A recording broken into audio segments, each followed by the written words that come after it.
The letter arrived on a Tuesday, the same day Margaret Calloway's divorce was finalized. She found it wedged under the door of her rented room above the Prescott boarding house, sealed with plain wax, no return address. Just her name in blocky handwriting that pressed so hard into the paper the letters nearly tore through. She almost didn't open it. She'd spent the morning in a courtroom signing away 6 years of her life to a man who never once asked about the book she wrote, and she had no appetite left for anything that required reading. But the ink on the envelope smelled like cedar smoke. She opened it. Inside was a single photograph. Oval frame, slightly water-stained at one edge the way old photographs get when someone carries them through weather. A man in a sheepskin coat stood at the edge of what appeared to be a frozen river, looking not at the camera, but at something beyond it, something just outside the frame. He was tall. His jaw was set with the particular hardness of a man who had stopped expecting things to go his way. Behind him, a ridgeline of bare cottonwoods cut across a gray sky like stitches in a wound. On the back, written in a different hand than the envelope, "Find what they buried beside the Gallatin." Nothing else, no name, no date. Margaret turned the photograph over twice, studied the man's profile, the coat, the frozen ground beneath his boots. She wrote historical Western romance novels for a living. She knew what a man looked like when he was trying to disappear. She also knew what a man looked like when someone had made him disappear. She set the photograph on the windowsill and poured herself 3 fingers of rye. When she woke up 8 hours later, she was not in her room above the Prescott boarding house. The cold came first, not the dry chill of a November night in Bozeman, which she knew well enough after 3 research trips to Montana, but something deeper, a cold that had been sitting in the ground for centuries and was only now deciding to announce itself. She was lying on her back on hard dirt. Above her, pine branches cut the sky into uneven pieces. Somewhere close, a horse stamped in blue. Margaret Calloway sat up. She was wearing a wool skirt, thick petticoats underneath. Her hands were bare and reddened, and when she held them in front of her face, they did not look like her hands. They looked like hands that had been doing useful work in harsh weather for most of their adult life. She stood up too fast and nearly went down again. The heels on her boots were lower than she was used to. When she looked around, she saw she was at the edge of a clearing pine forest on 3 sides, a small log structure behind her, and ahead maybe a quarter-mile of open ground ending at a creek that ran high and cold over granite slabs. The smell of wood smoke, the sound of wind working through a tree line. The year felt wrong in a way she could not explain except to say that a novelist who has spent 8 years immersed in 1870s Montana territory develops a sense for what the air is supposed to feel like, and this air felt entirely accurate. "You're going to want to get inside." The voice came from the log structure. She turned. A man was standing in the doorway, not leaning, not threatening, just standing there with the particular stillness of someone who had learned a long time ago that most situations improved if you let them develop before you acted. He was somewhere past 40 with dark hair going silver at the temples and a face that had been weathered hard and then apparently weathered some more. He wore canvas trousers, suspenders, a collarless shirt with the sleeves rolled to the elbows despite the temperature, and a wool coat that had lost 2 of its buttons and gained an oil stain on the left lapel in their place. No gun belt, which surprised her because the rest of him suggested the kind of man who would have one. "Inside where?" she said. "Cabin, before you freeze." "Whose cabin?" He looked at her for a long moment. Not the look men gave her when they were deciding whether she was worth talking to, but something more measured. The look of a man accounting for variables. "Mine," he said. "Yours too, apparently, if the papers on the table mean anything." Margaret walked to the doorway and looked past him into the cabin. One main room, a fireplace with a decent fire in it, a rough-hewn table, 2 chairs, a cot against the far wall, a second cot tucked into a side alcove. On the table, a coffee tin, a bowl of dried beans, a knife, and a folded piece of paper. She crossed the threshold and picked up the paper. A marriage certificate. Territory of Montana, October 1879. Her name was on it. The name of her husband was on it. Elias Voss. She set the paper down slowly. "Your name is Elias Voss," she said. "Used to be," the man said from the doorway. He hadn't moved. "For about 11 years. What is it now?" He didn't answer. She turned to look at him and found him watching the tree line with the focused attention of a man who had learned to treat every change in the natural world as information. "There's coffee," he said without looking at her. "Tin's on the table. It's strong." "I don't want coffee. I want to know what year it is and where exactly I am and whose photograph that was." He looked at her then. Whatever he'd expected her to say, that wasn't it. Something shifted in his expression, not quite amusement, not quite alarm, something that existed in the narrow territory between the two. October 14th, 1879, he said, "You're 2 miles east of Ridgecrest in the Upper Gallatin Valley, and I don't know anything about a photograph." October 1879, the Gallatin Valley. She was standing in a Montana Territory cabin in October 1879, apparently married to a man named Elias Voss, who had once had a different name and who watched tree lines the way people watch tree lines when they've learned to expect something to come out of them. Margaret Calloway sat down in one of the rough-hewn chairs and thought about the rye she'd poured herself back in a room that no longer existed for her. "All right," she said. "Tell me what I've missed." 1. He didn't tell her much. That first night he told her almost nothing actually except the practical things.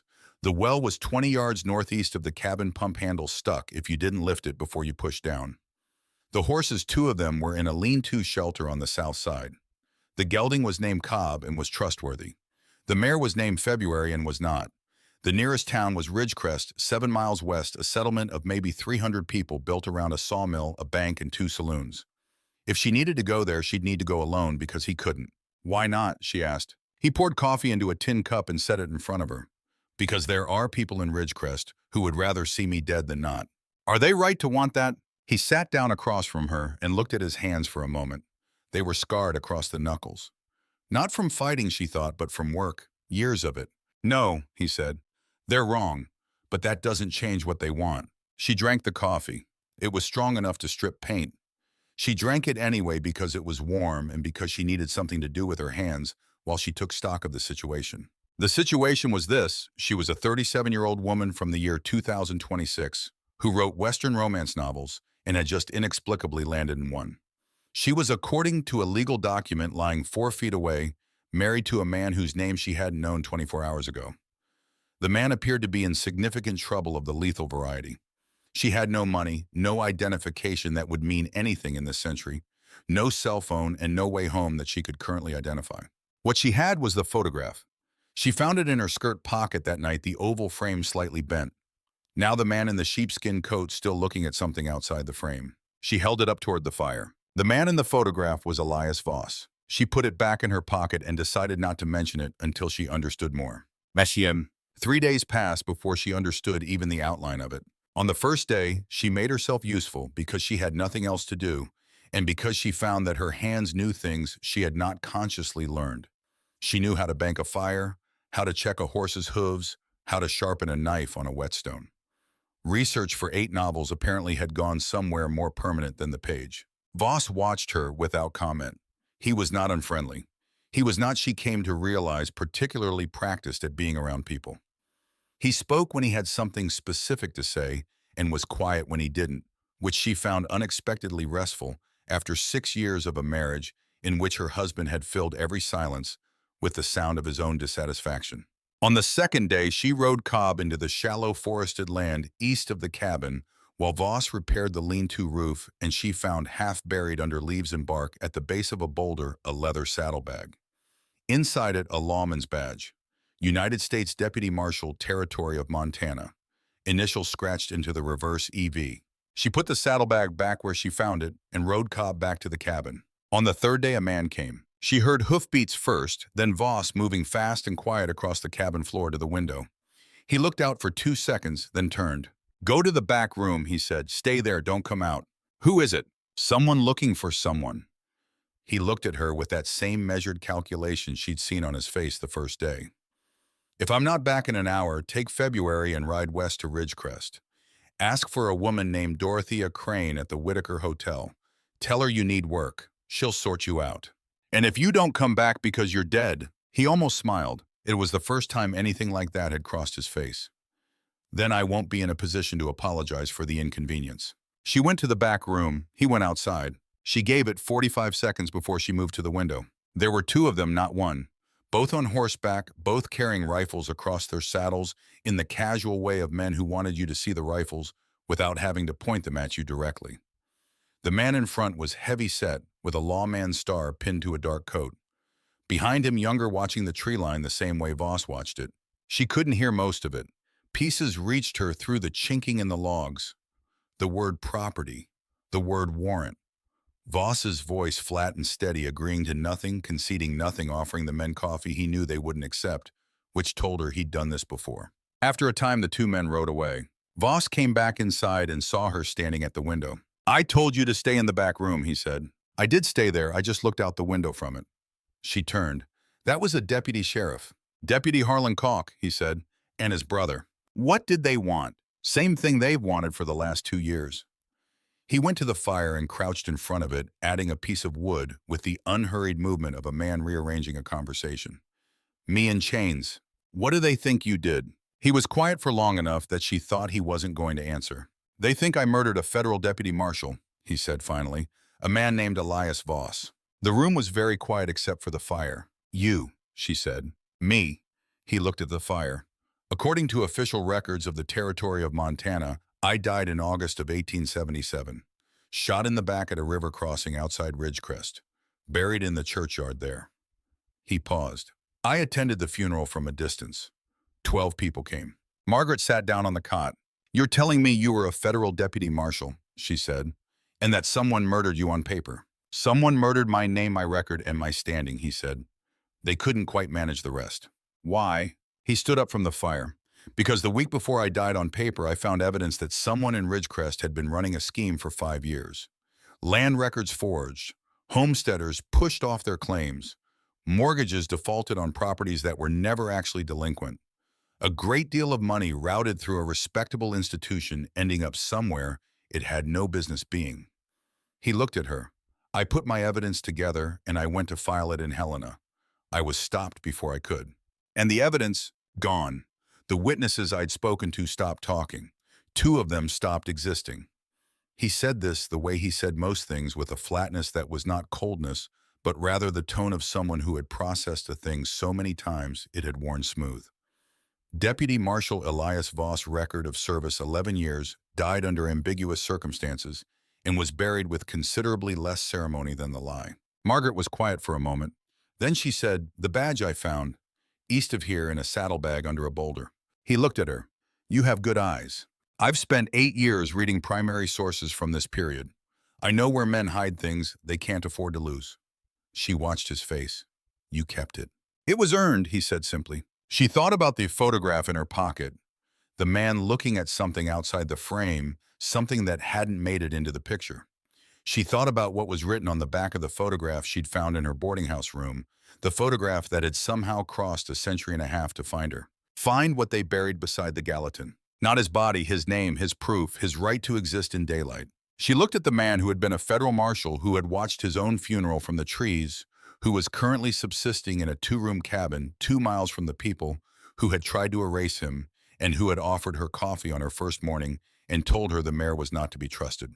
"Tell me about the land records," she said. He looked at her for a long moment. Something shifted in his face that she would think about later, much later, when she had the time and distance to think about it clearly.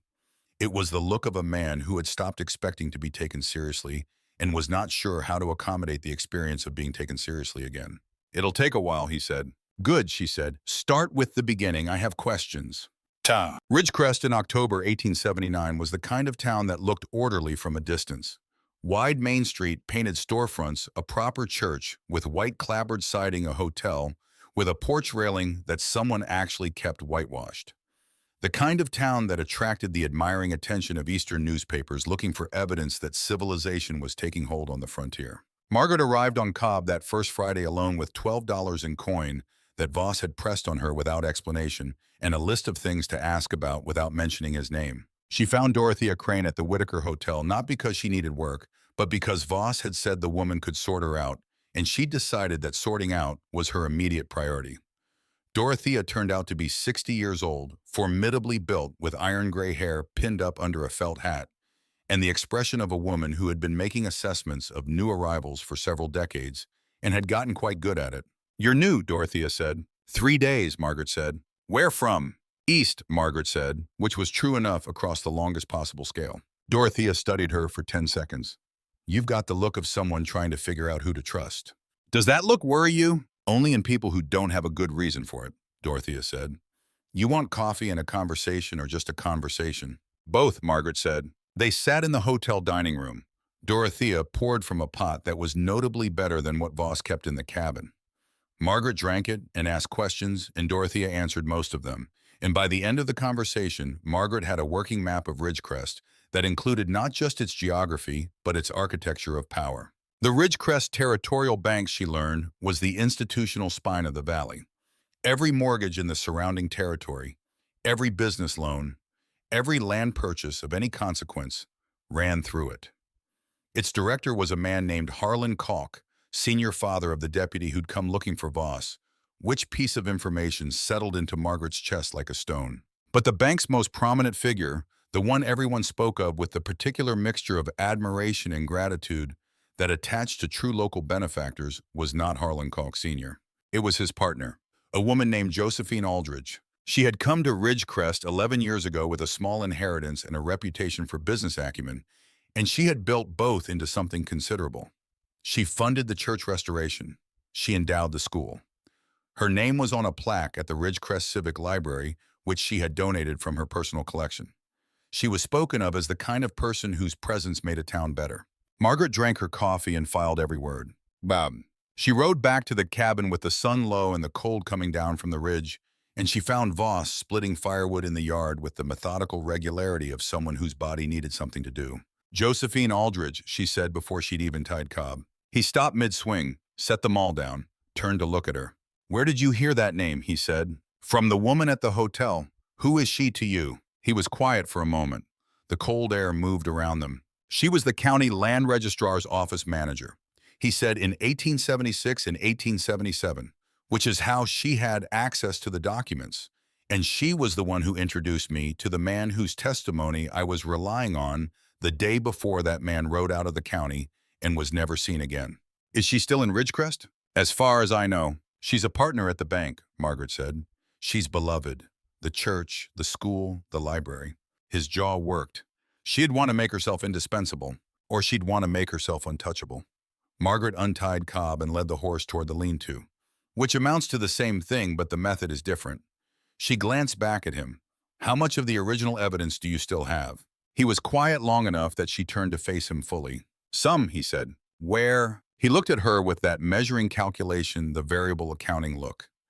She had come to understand that this look was not coldness or distrust, but rather the habit of a man who had learned at significant cost what happened when you trusted the wrong person at the wrong moment. I have it, he said, in a place. That's not an answer. No, he said, it isn't. He picked the maul back up, not threateningly, just to have something in his hands. I don't know you. You appeared in my life 4 days ago on a piece of paper that I didn't write. I have no way to verify who you are or why you're here. I know, she said, and you're right not to trust me yet. She thought for a moment. But you told me about Josephine Aldridge. I told you her name was familiar to me. I didn't tell you where anything is. No, she said, but you didn't lie to me either. He turned this over. What are you proposing, he said. I'm proposing that we find what they buried beside the Gallatins, she said. He stared at her. What did you say? She pulled the photograph from her pocket and held it out to him. He took it, turned it over, read the back. She watched his face go through several things in quick succession. Disbelief, then something that was almost pain, then the flat controlled surface he brought back over everything. Where did you get this? He said. His voice was very quiet. I don't know, she said honestly. It was delivered to me. I don't know by whom or how, but I think I was sent here to help you. He stood in the yard with the photograph in his hand and the maul in the other, and the cold coming down off the ridge, and he looked at her for a long time without saying anything. I don't know how to trust someone I don't know, he said. I know, she said. Teach me what you do know first. We'll build from there. He handed the photograph back to her. She put it in her pocket. They walked to the lean-to together, and she showed him how Cobb's left front shoe had come slightly loose, which she'd noticed on the ride back because she noticed things. Because 8 years of research had trained her to pay attention to everything that might matter. It was the first thing she did for him that wasn't expected of her. He noticed, though he said nothing, and she noticed that he noticed. That was how the first thread of it began, quietly and practically, with a horse's shoe and the low winter light on a cottonwood ridgeline. Beste.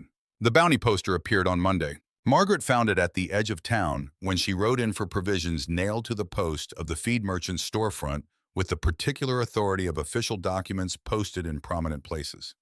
She stopped Cobb and read it twice to make sure she'd read it correctly the first time. Wanted, Elias Voss, alias known as Eli Calloway, alias unknown, for the murder of United States Deputy Marshal Elias Voss and the robbery of the First Territorial Bank of Ridgecrest. Reward, $8,000. Contact Harlan Kalk, Deputy Sheriff, Ridgecrest Territorial District. She sat on Cobb for a moment in the cold air. The name on the wanted poster was her name, or rather the alias on the wanted poster was her name, which meant that someone in Ridgecrest, someone who had access to the marriage certificate on that table in that cabin, had connected Elias Voss to her arrival and done a rapid calculation about what to call him that would make both of them easier to present as criminals. She rode to the general store, bought the provisions with Voss's $12, and rode back to the cabin with the kind of careful, unhurried pace that she'd learned in 4 days looked considerably less suspicious than hurrying. Voss was standing at the window when she came in.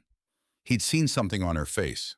"What happened?" he said. She told him about the poster. She told him about the name. He sat down very slowly in one of the rough-hewn chairs and put his face in his hands for a moment. Not despair, she thought, something more specific. The exhaustion of a man who had been right about how bad things would get. "They know," he said. "Someone told them there was a woman now." "Yes." She set the provisions on the table. "Elias, I need to see the evidence." He looked up at her. "All of it," she said. "Everything you have. Because this just accelerated and we need to be further along than we are." He held her gaze for a long moment. She didn't look away. This was not she'd come to understand a situation in which looking away would serve either of them. "All right," he said. He stood and went to the fireplace and reached up to the lintel, feeling along its upper edge, until his hand found something she couldn't see. When he brought it down, it was a flat oilskin packet folded twice and tied with a piece of waxed cord. He set it on the table between them. "This is what's left," he said. "The rest was destroyed, but this is the part I made sure couldn't be." She untied the cord with careful hands and opened the oilskin. Inside was a handwritten ledger page, 3 newspaper clippings, a deed of title or what remained of one with a notary's stamp in the corner, and a letter sealed originally with red wax that had been broken in handwriting she didn't recognize, addressed to someone who signed themselves only J. She looked at all of it for a long time without speaking. "Someone forged land records," she said finally. 63 of them," he said. "That I could confirm. And the money from the mortgages on those properties went into the bank," he said. "Some of it went back out again as legitimate payments to legitimate parties. The rest went somewhere else." "Where?" "That," he said, "is what I never managed to find before they found me first." Margaret looked at the letter, at the signature. J. Josephine Aldridge had been the county land registrar's office manager in 1876. She looked at the notary's stamp on the deed. The notary's name was partially obscured, but the year was clear. 1876. "I'm going to need paper," she said, "and ink." He got both. She started writing. That night, when the fire had burned down to coals, and Voss had gone to the alcove cot, and she was alone at the table with the oilskin packet and the paper she'd been working through, Margaret Calloway took the photograph out of her pocket and looked at it again. The man at the frozen river, looking at something outside the frame. She thought about what he was looking at. Had been looking at for 2 years, she supposed, or perhaps for much longer. Something he could see but couldn't quite reach. Justice, possibly. Or the simpler version of it, his own name said out loud by someone who knew it was real. She turned the photograph over. "Find what they buried beside the Gallatin." Below that, in the same handwriting, something she hadn't been able to read before in the low light of the boarding house. Something she could read now by firelight because the fire made the old ink visible in a way that electric light had not. "You will know what to do with what you find." She put the photograph down on the table very carefully and stared at the fire for a while. Then she picked up her pen and went back to work.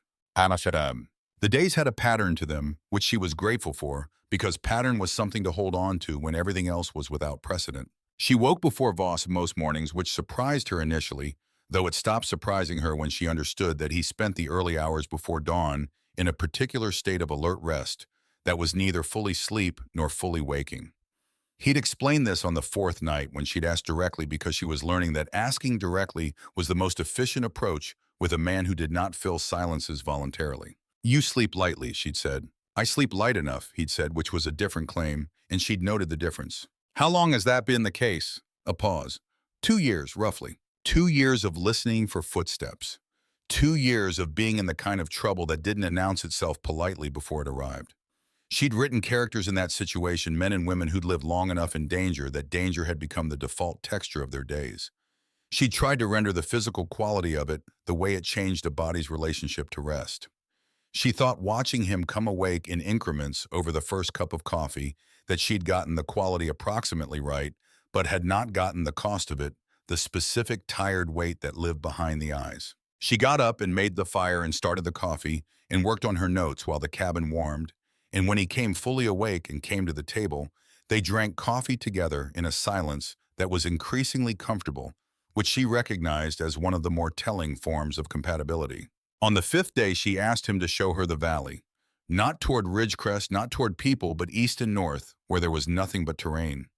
She wanted to know the land she was on. He looked at her for a moment with the variable accounting expression. "Why?" he said.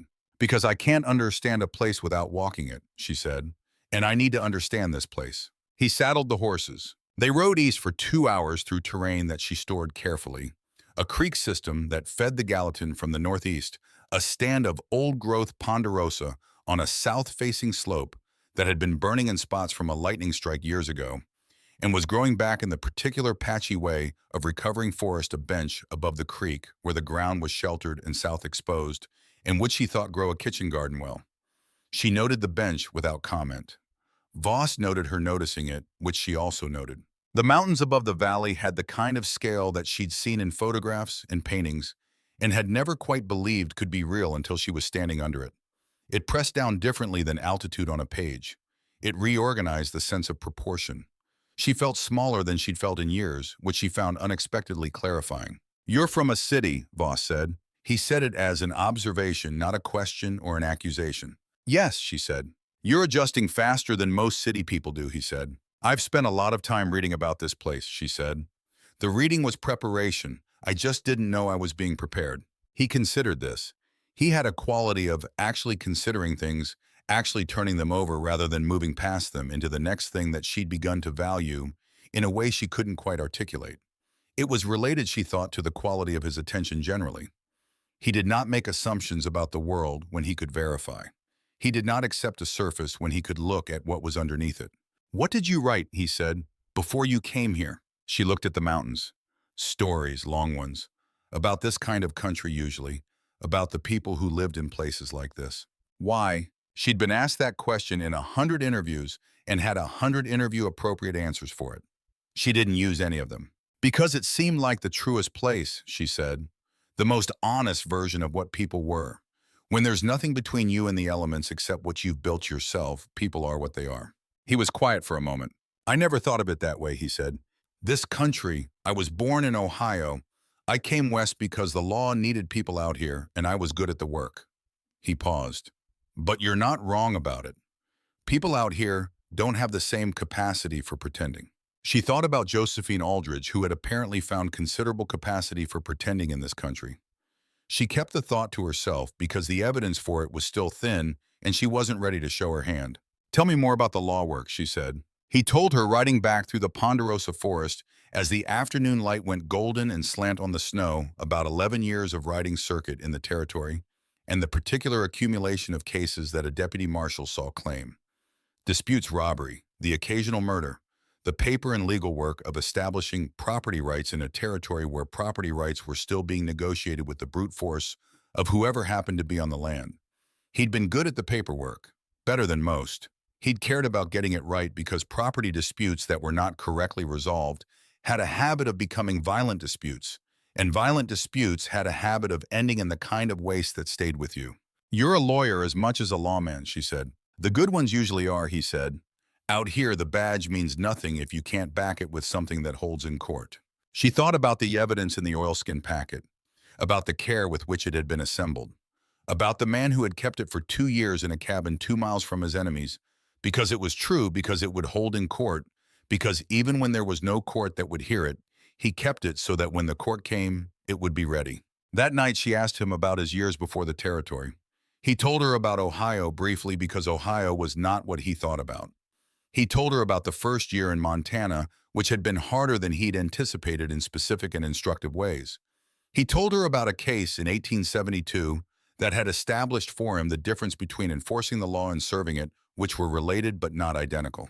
She listened to all of it and wrote none of it down because she was not yet in a position to take notes in front of him, but she stored it with care. "What is it like," he said later, "when the fire was low and the cabin was cold at the edges, to write things down the way you do, to build a story out of real things?" She thought about how to answer honestly. "It's like building the same case you build," she said.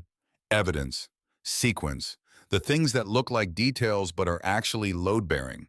You arrange them in the right order, and then you let the structure do the work." He looked at her. "That's what it is," he said. "Yes," she said. "And the best cases and the best stories have the same quality. You read them, and you think, yes, that's what it was. That's the truth of the thing." He was quiet for a moment. Then, "I don't think I've ever heard it described that way before." "Most people who describe writing haven't read case files," she said. "And most lawyers haven't thought about narrative structure." The almost smile again, the one she was cataloging.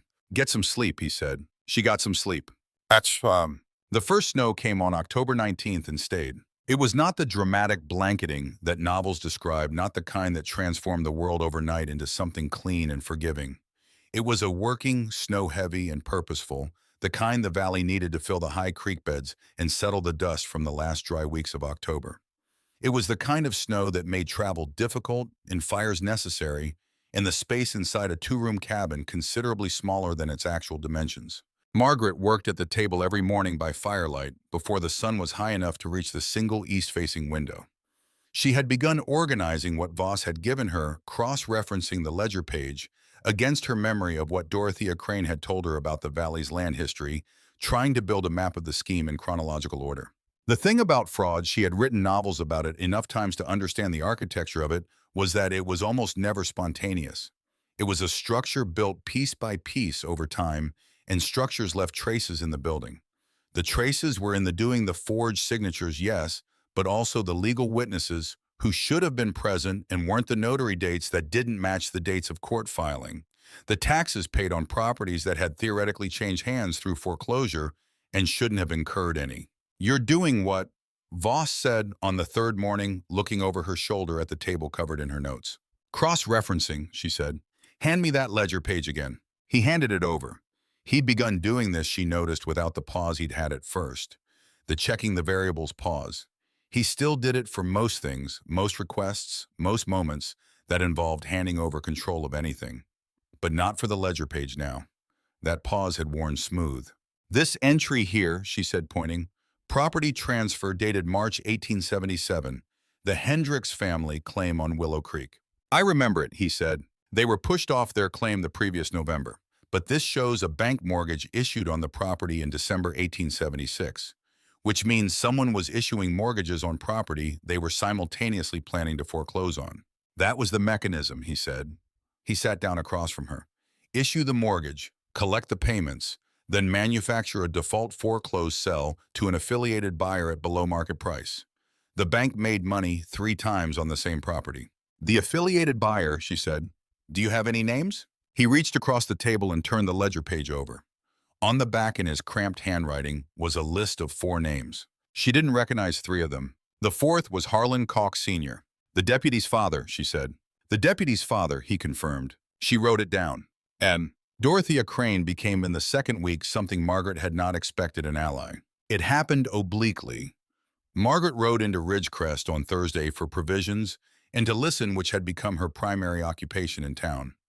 She listened at the general store, at the livery, at the edge of conversations in the street that people thought they were having privately. She was good at being unremarkable. It was a skill she'd developed, she supposed, in the particular way that women who paid attention in rooms where they were underestimated developed it. At the hotel, Dorothea poured coffee and waited. "You're asking the kind of questions," Dorothea said, "that a woman asks when she's trying to understand something specific." "I'm curious about the town," Margaret said. "You're curious about the territorial bank," Dorothea said, "which is a different thing entirely." Margaret looked at her over her coffee cup. "Why?" she said. Dorothea was quiet for a moment. She refilled both cups, though neither of them was empty. "My sister's family had a claim on Birch Creek," she said. 1875. Good land, good water. They'd worked it 3 years. Then the bank said they'd missed payments they hadn't missed, and when they went to show the payment receipts, the receipts didn't match the bank's records. She set down the coffee pot. "They lost the claim in April 1876. That land belongs to Harlan Cox now." "I'm sorry," Margaret said. "My sister moved back to Ohio," Dorothea said. "She had 4 children and no husband and no land." She looked at Margaret steadily. Now, what do you want to know about the bank? Margaret set down her coffee cup and told her almost everything. Dorothea listened without interrupting, which Margaret had come to appreciate as one of the signal virtues of the older woman's character. When she was done, Dorothea was quiet for a long moment. "You're saying Josephine Aldridge is behind the land records," Dorothea said. "I'm saying there's evidence pointing in that direction. Evidence that someone tried to bury." "She's very well liked," Dorothea said. "I know. People won't want to hear this." "I know that too." Dorothea looked at her for a long moment. "What do you need?" "Right now," Margaret said, "I need someone who was in this valley in 1875 and 1876 who remembers the Hendricks family, or the Birch Creek foreclosure, or both." "I remember the Birch Creek foreclosure," Dorothea said, "and I know two other families who lost claims the same way." Margaret pulled out her paper. "Tell me about them." Had.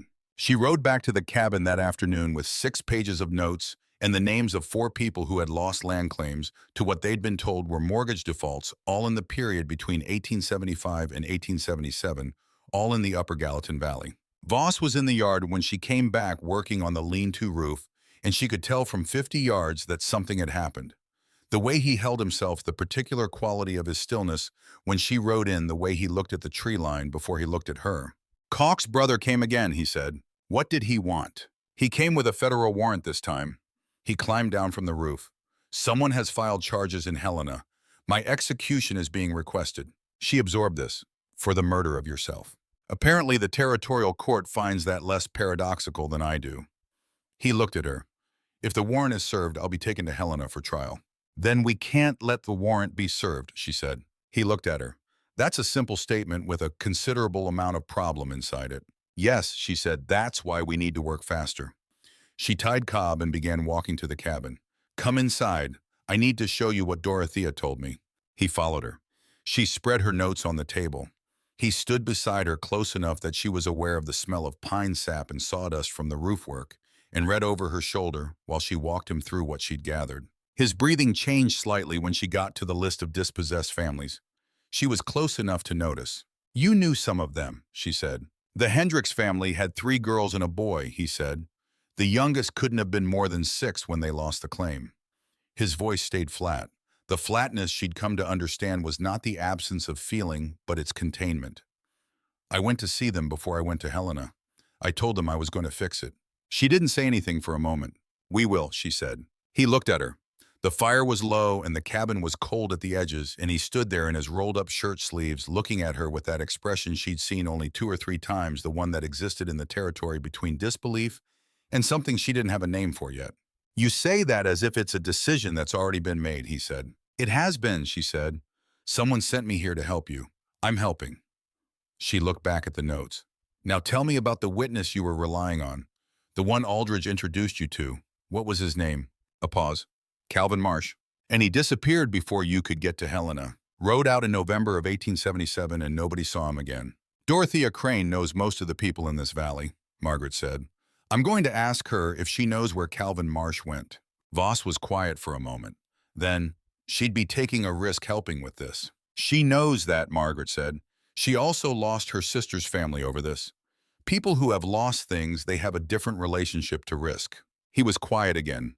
She looked up from her notes and found him watching her with that measuring look, though softer now around the edges than it had been in the first days. "What?" she said. "I was a federal marshal for 11 years, he said. "I spent most of that time thinking that building a case was about evidence, documents, testimony, legal weight."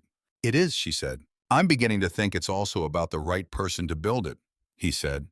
He said it simply not as a compliment in the way compliments were sometimes deployed as currency, but as an observation of something he'd noticed. She looked at him for a moment. "Get some sleep," she said. "We have more to do tomorrow." Well, she found Calvin Marsh in the second week of November. Not in person, not at first. She found him through Dorothea, who had heard from the postmistress, who had a cousin in Bozeman who had mentioned a man matching the description, taking a position as a stable hand at a freight company there in the winter of 1877. A man who never gave his full name, who paid cash for his room, who left whenever someone asked too many questions. Margaret wrote the information down and thought about it carefully. If Calvin Marsh had hidden himself in Bozeman, then he was afraid. A man who was afraid and hiding was not necessarily a man who was gone forever. He was a man who needed to believe that speaking would cost him less than staying silent. She wrote him a letter, not in her name. She thought carefully about whose name to use. She wrote it as Elias Voss, Deputy Marshal, Territory of Montana. She wrote, "I know what you saw. I know why you left. I am still here, and the case is still open, and the people who frighten you are about to be exposed, whether you help or not. I would rather you be part of what comes right than be silent while I do it alone. I will be at the livery stable in Ridgecrest the first Saturday of December at midday, if you want to tell me what you know." She signed it EV. She rode to Ridgecrest and gave the letter to Dorothea to post, because the postmistress and her network of contacts would get it to Bozeman faster than the regular mail. Dorothea read the letter first because Margaret had expected she would, and then folded it closed again and said she'd see to it. On the ride back, she was thinking about the letter, about whether she'd said too much or too little, when Cobb's ears went back, and she brought the horse up short and heard behind her the sound of a horse moving through the trees. She didn't run. Running in this century, as in her own, signaled the kind of fear that made predators accelerate. She kept Cobb at a walk and turned him slowly on the trail. The rider who came out of the trees was a young woman, barely 20, in a plain brown coat with a wool scarf wound twice around her neck. Her horse was a scrubby bay that had been working harder than it looked like it ought to.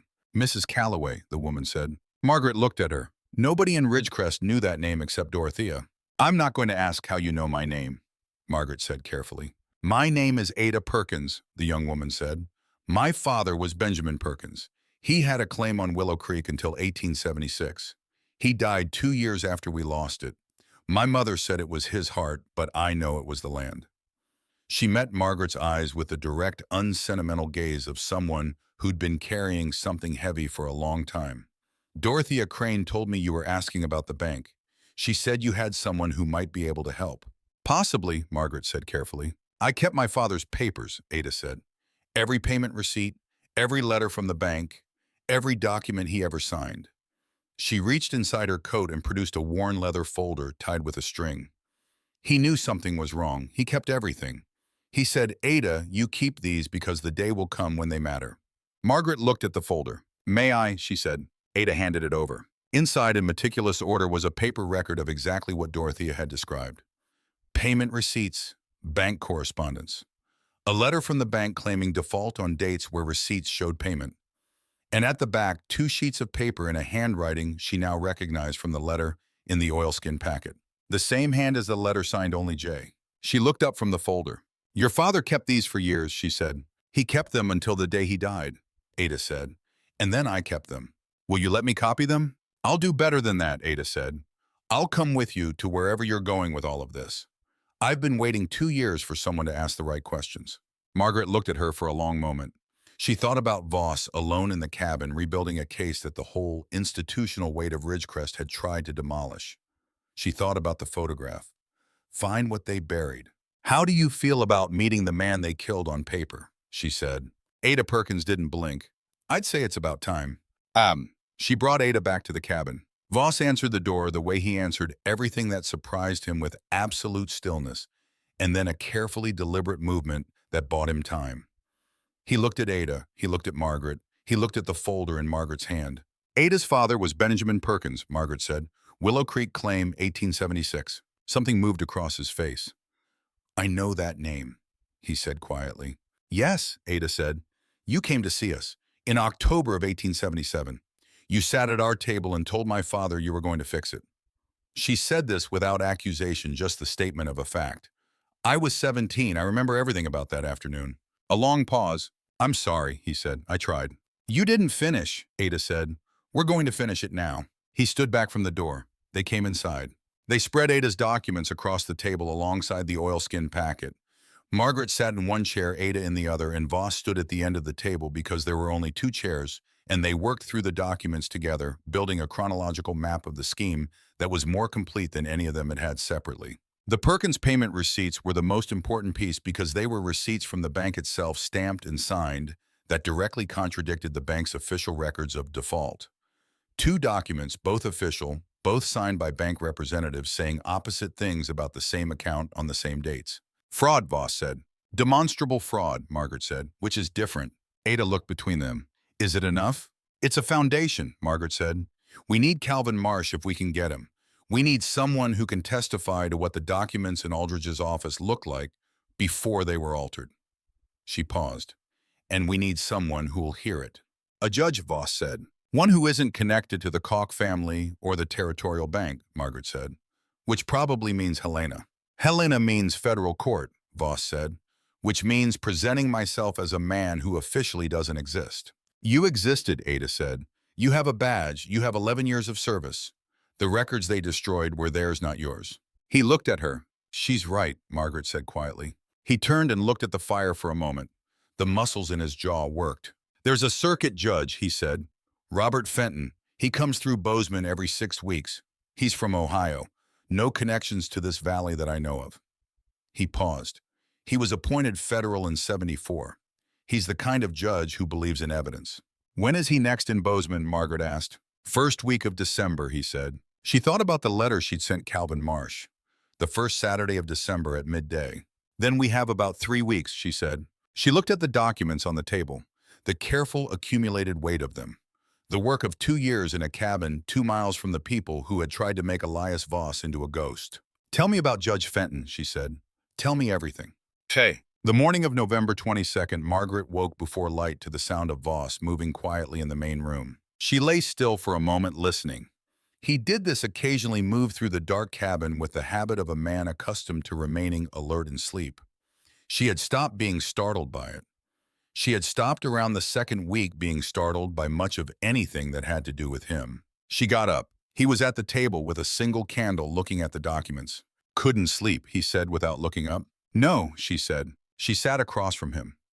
The candle put soft light on the papers, and on his face, the angular, weathered planes of it, the lines that had come not from aging, but from a particular kind of sustained attention to the world. He was 42, she'd calculated from the dates on the certificate. He looked older than that. He also, in this light, looked unexpectedly like the man in the photograph. Not because he'd looked different before, because she was seeing him differently. She thought this is not a good time to notice that. She looked at the documents. The letter to Marsh, she said. I've been thinking about it. What about it? I don't know if he'll come. He's been running for 2 years. A letter from a man who's supposed to be dead, asking him to come to the place where he'd be most recognizable to the people who frightened him in the first place. She turned a corner of one of Ada's receipts over. He might not come. No, Voss said, he might not. If he doesn't come, we go without him. She looked up. The documents Ada brought combined with the ledger page and the letter from Jay, that's enough to begin a federal inquiry. Not enough to convict anyone, but enough to put the mechanism in motion. And if Koch serves the warrant before we can get to Fenton, she looked at him, then we'll need to move faster. He looked at the candle for a moment. I've been thinking about something you said, that someone sent you here to help. Yes. Do you believe that? She thought about it carefully the way she thought about everything that mattered now with the full attention she'd spent her professional life developing. I believe I'm here, she said. I don't have a better explanation than the one on the back of the photograph, and the photograph seems to know things. She paused.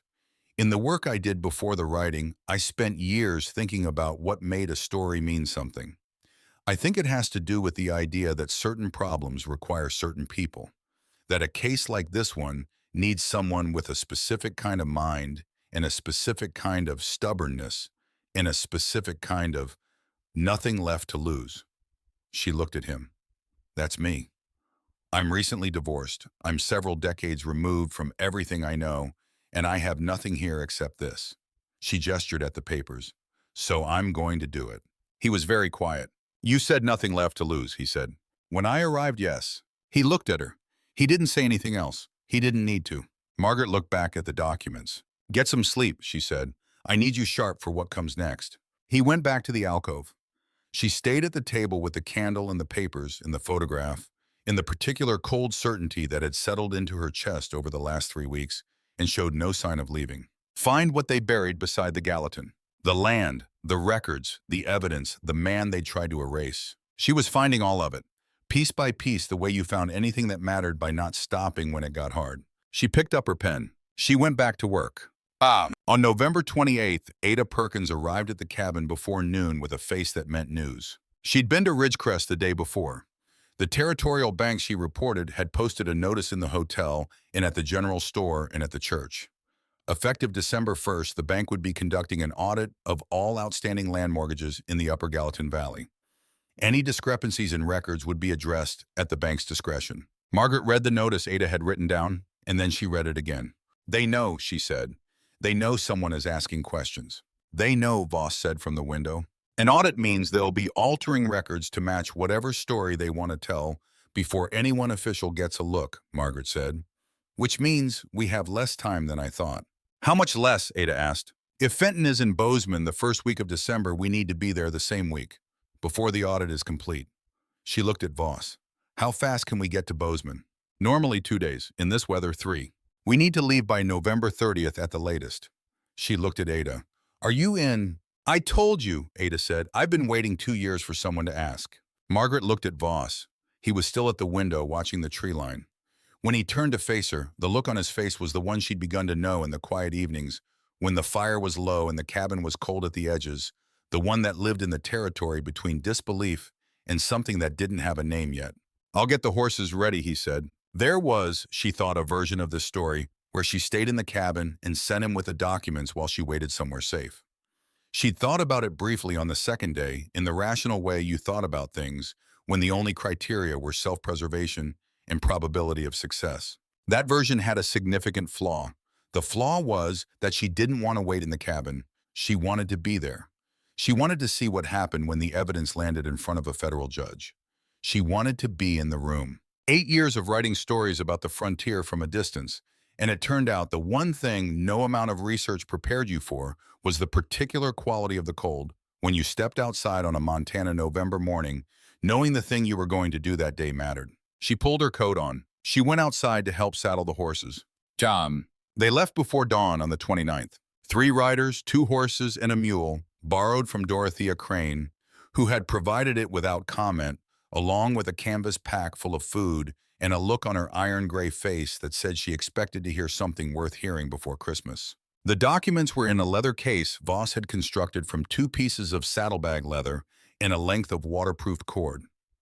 The oilskin packet inside the case. Ada's folder inside the case. 8 pages of Margaret's notes inside the case. The case strapped to the mule with 2 separate knots. The snow was a foot deep in the lower valley and deeper in the drifted spots. The temperature dropped as they climbed toward the Bozeman Pass. Margaret rode Cobb and let her mind work while her hands held the reins and her body adjusted to the rhythm of the horse in a way that felt less foreign now than it had a month ago. She thought about Judge Robert Fenton of Ohio. She thought about Calvin Marsh possibly on his way to Ridgecrest from Bozeman, possibly not. She thought about Josephine Aldridge in Ridgecrest ordering an audit, watching the town with the particular watchfulness of someone who had everything to lose. Voss rode ahead of her.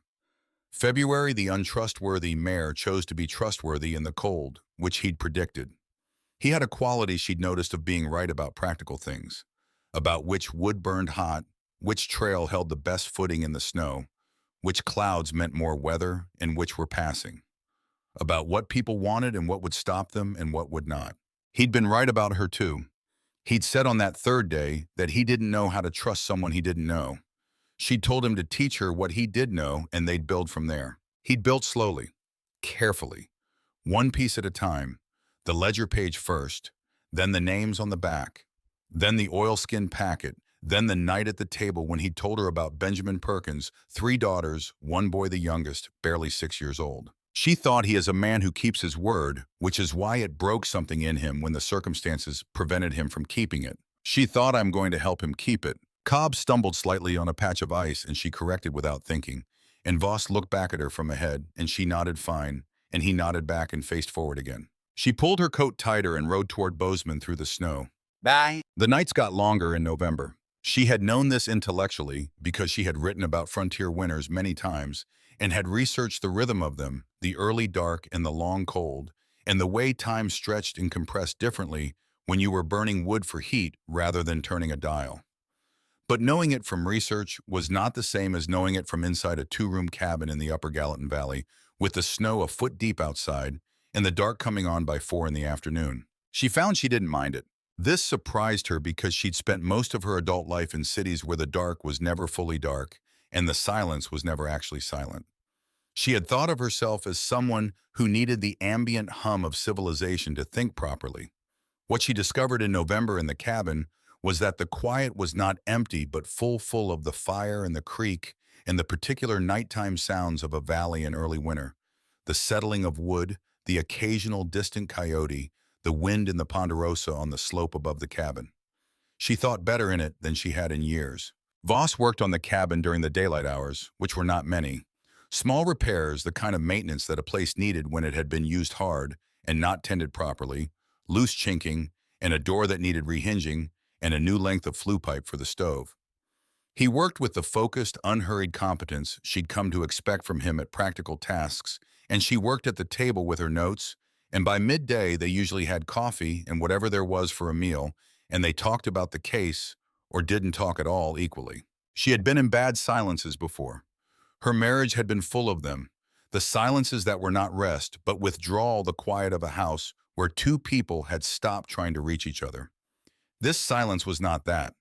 This silence was the silence of two people with enough to occupy their minds, comfortable enough with each other's presence not to require noise to fill the space between them. She noticed the difference and wrote it down in her head in the part that was always writing. In the second week of November, she began working on a formal document, a statement of evidence organized chronologically, the kind of thing she imagined a lawyer might need to walk through the case with a judge who had no prior knowledge of it. She'd never written a legal brief, but she'd read enough of them to understand the structure, and she applied to it the same principles she applied to everything she organized. Begin with what is provable without question, move to what is provable with supporting evidence, and let the accumulation carry the weight. What is that? Voss asked on the third day of watching her write. An evidence summary, she said, structured for presentation to a court. He looked at her. You've written legal documents before. Not exactly, she said, but I've read a great many of them. How many? She thought about it. Hundreds over 8 years. He pulled the second chair to the table and sat down. Let me see what you have. They worked on it together for the rest of the afternoon, him correcting the legal terminology and the evidentiary standards she'd gotten approximately but not precisely right, her correcting the order of presentation and the gaps in the narrative logic. It was the first time she'd seen him doing the work itself rather than describing it, and she found it instructive. He had a mind that moved between very small details and very large patterns with an ease that told her this was the specific shape his intelligence took. The same quality in a different form, she thought, as what she did. You have a good sense for what judges look for, he said after a time. I've read a lot of trial transcripts, she said. Why? For accuracy, she said, in the novels. I wanted to get the legal proceedings right. He looked at her. Did you? Approximately, she said. Better now, I think. He almost smiled. That evening he showed her a shortcut to the creek that she hadn't found on her own. A narrow deer path through a stand of lodgepole that cut the walk in half. He'd been using it for 2 years and had never mentioned it because she hadn't needed it before, and he didn't offer information until it was needed, which was another thing she'd been noting. They walked to the creek and filled the water bucket in the dark, and the stars above the valley were the kind of stars that only existed above a place with no electric light in 100 miles. And she stood there for a moment with the bucket in her hand, looking up at them. You don't see this, she said. Where I'm from, the stars. Like this, she said, this many, this clear. He looked up too. I forget sometimes, he said, that it's unusual. She thought he forgets what he has. He forgets it because he's been living in the margins of it, in the parts that are about survival rather than the parts that are about inhabiting. 2 years of that, and you stopped seeing the stars above the valley you'd been trying to defend. She would remind him, eventually, when the time was right. She picked up the bucket. Come on, she said. I want to finish the summary draft before bed. They walked back through the lodgepole with the bucket in the dark around them, and the creek sound fading behind, and she thought about the oilskin packet on the table, and the ledger page, and the letter signed only J, and the 41 families whose names were in there somewhere. And she thought, we are going to finish this. We are going to finish every part of it. She was very sure. Bozeman in December was a different animal than Ridgecrest. Bigger, louder, less settled in its own skin. Where Ridgecrest had the contained quality of a town that had decided what it was, Bozeman still had the energy of a place, trying on different versions of itself. Newer buildings shouldering up against older ones. Freight wagons and stagecoaches, and the occasional prospector's mule, sharing a main street that wasn't quite wide enough for all of them. There were 3 hotels, there were 2 newspapers, there was a federal land office, a territorial courthouse, and the office of a circuit judge named Robert Fenton, who was, according to everything Margaret had been able to learn in 4 weeks, a man who read every document he was handed and then asked questions that revealed he had read it more carefully than you thought. They arrived on December 1st, 2 days before Fenton was due. Ada arranged lodging through a contact she had in town, a former Willow Creek neighbor now running a boarding house on the east side of the main street.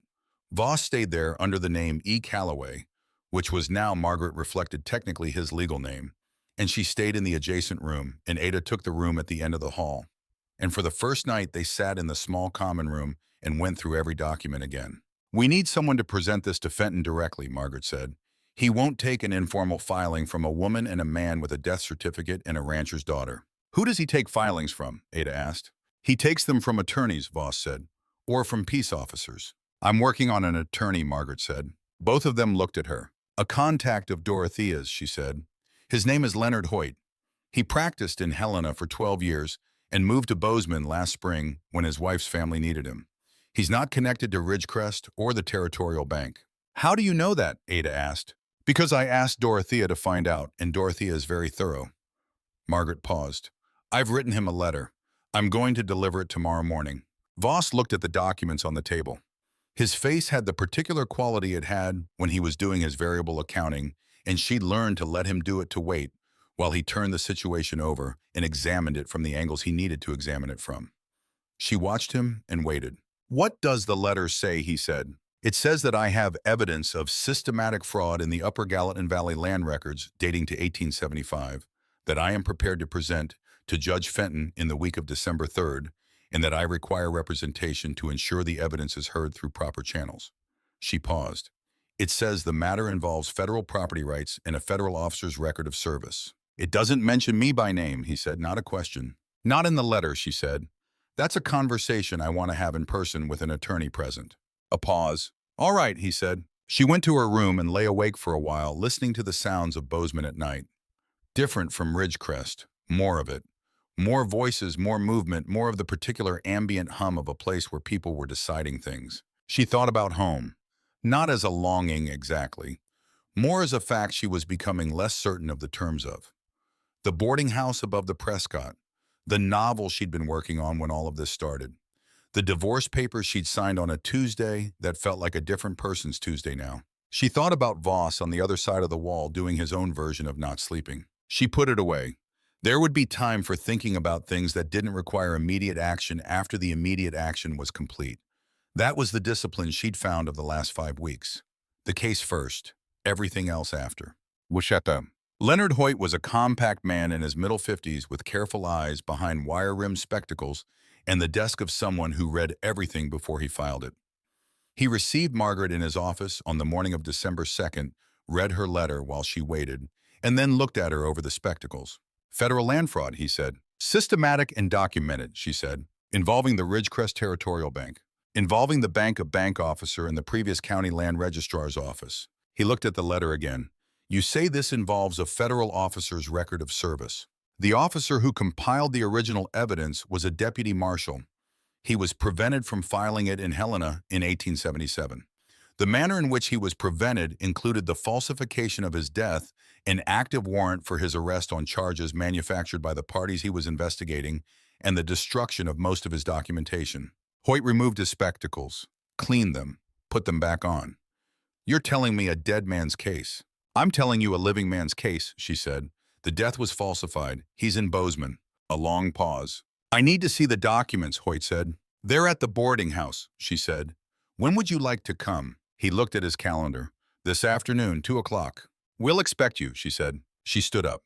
He stood up. He was shorter than she'd estimated from his reputation, but his eyes were exactly what Dorothea had described. The eyes of a man who read carefully and asked questions about what he'd read. "Mrs. Calloway," he said as she reached the door. She turned. "The bank officer," he said, "the one involved in the falsification. Do you have a name?" "Josephine Aldridge," she said. He looked at her steadily for a moment. She looked steadily back.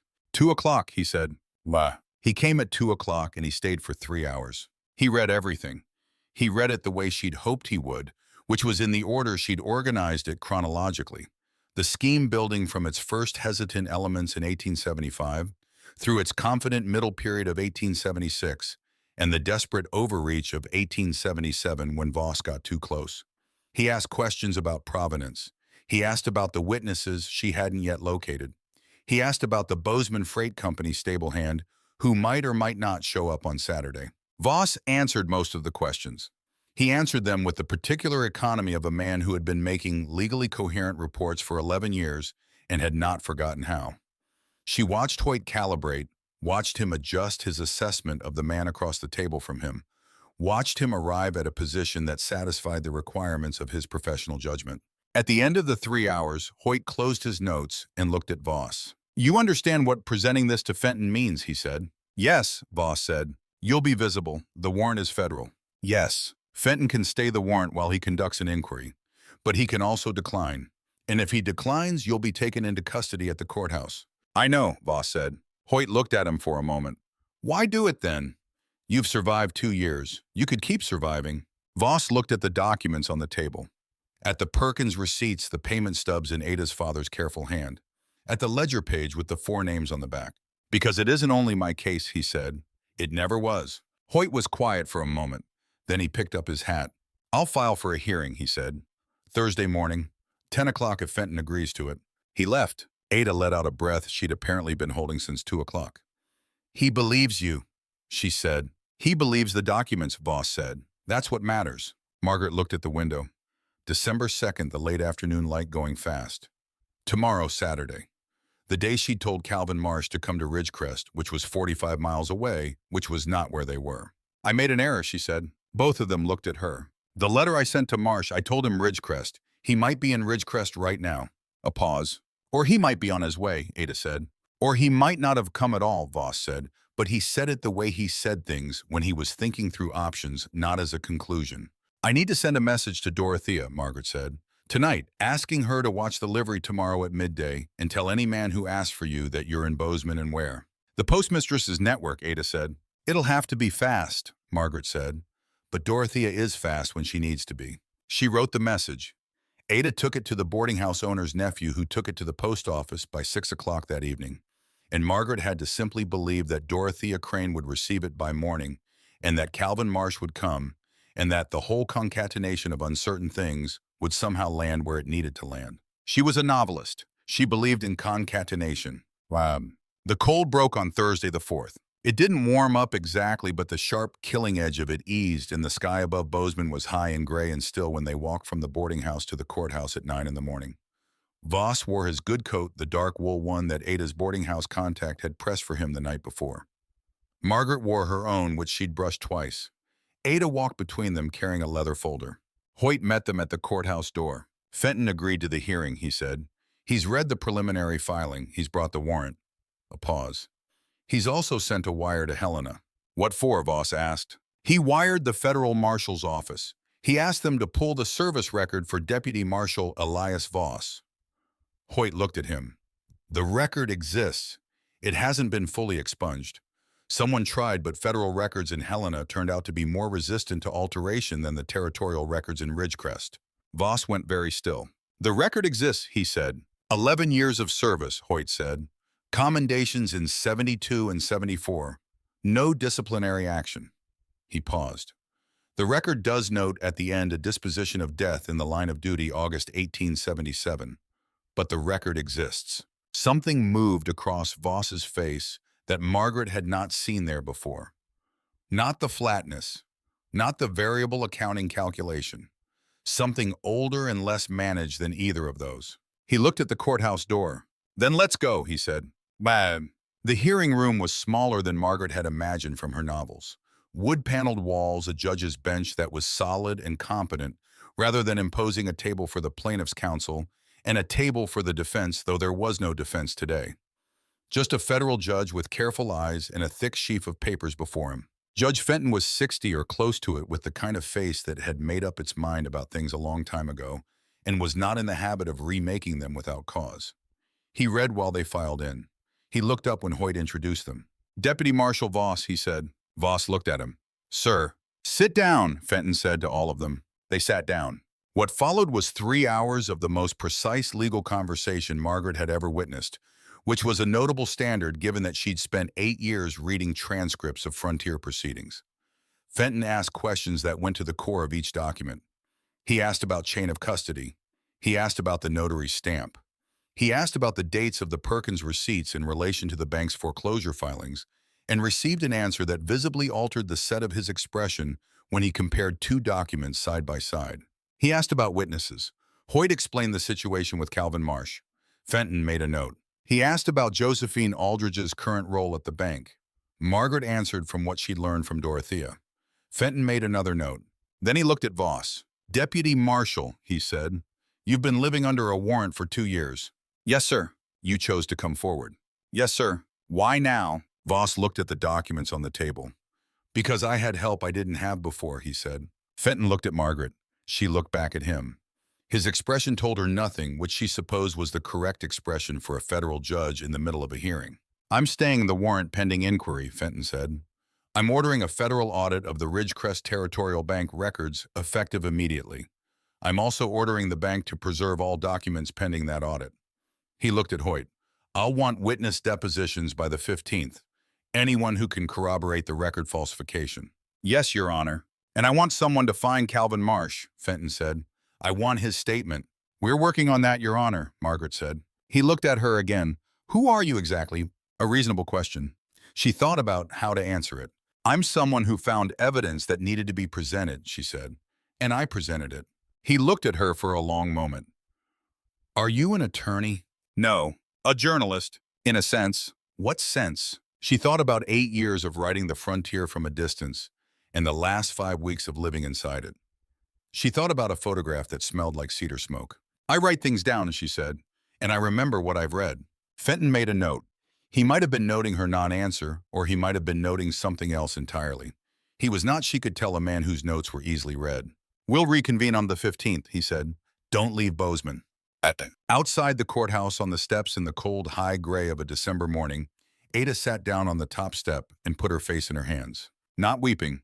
Margaret had come to understand that Ada Perkins was not a weeper. It was something else, the release of something that had been held for 2.5 years. Margaret sat beside her.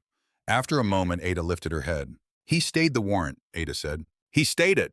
"That means Elias can go outside without being taken," Ada said. "While the inquiry is open," Margaret said. "Yes." Ada looked at her. "Your father kept his payment receipts for 6 years," she said. "He told me the day would come when they mattered." A pause. "I think this is the day." Margaret put her hand briefly on Ada's arm and then looked up. Voss was standing at the bottom of the steps on the street facing away from them. He had his hat in one hand, and he was looking at the gray sky above the buildings across the street with the expression of a man reacquainting himself with the fact that he could stand in public in daylight. She came down the steps and stood beside him. "Well," she said. "Well," he said, "the warrant has stayed." "I know." Fenton believed the documents. "I know." She looked at the gray sky. "How does it feel," she asked, "to have someone believe them?" A long pause. "I forgot what that felt like," he said. "The first time a judge believed my evidence in a case. 1869. I was 28. I stood outside the courthouse in Helena thinking, this is why you do it. This is the whole reason." He looked at the sky. "I forgot that feeling." She looked at him. He was not looking at her. "Do you remember it now?" she said. He turned to look at her. The look on his face was the one she'd been cataloging for 5 weeks and had been telling herself not to think about too carefully. The one in the territory between disbelief and something she still didn't have a name for. "I remember," he said, "because of you." She looked at him for a moment. "Don't give me credit for the documents," she said. "You built them. You kept them for 2 years." "That's not what I mean," he said. She knew. She looked at him, and she knew, and she looked away at the gray sky, because looking away was the responsible option while there was still work to be done. "We need to find Calvin Marsh," she said. "Yes," he said. "And we need to prepare the depositions Fenton wants." "Yes. And you need to not get arrested between now and the 15th. "Working on it," he said. He almost smiled. She almost smiled back. They went back to the boarding house. Calvin Marsh arrived on December 7th. He came to the boarding house door in the early evening, a thin man in his 40s who looked like someone who had spent the last 2 years trying to take up as little space as possible. He had the letter in his coat pocket.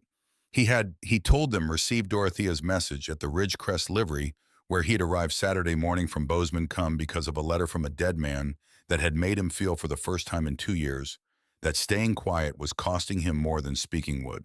They sat around the table at the boarding house. Margaret watched him adjust to the presence of the man he'd been told was dead.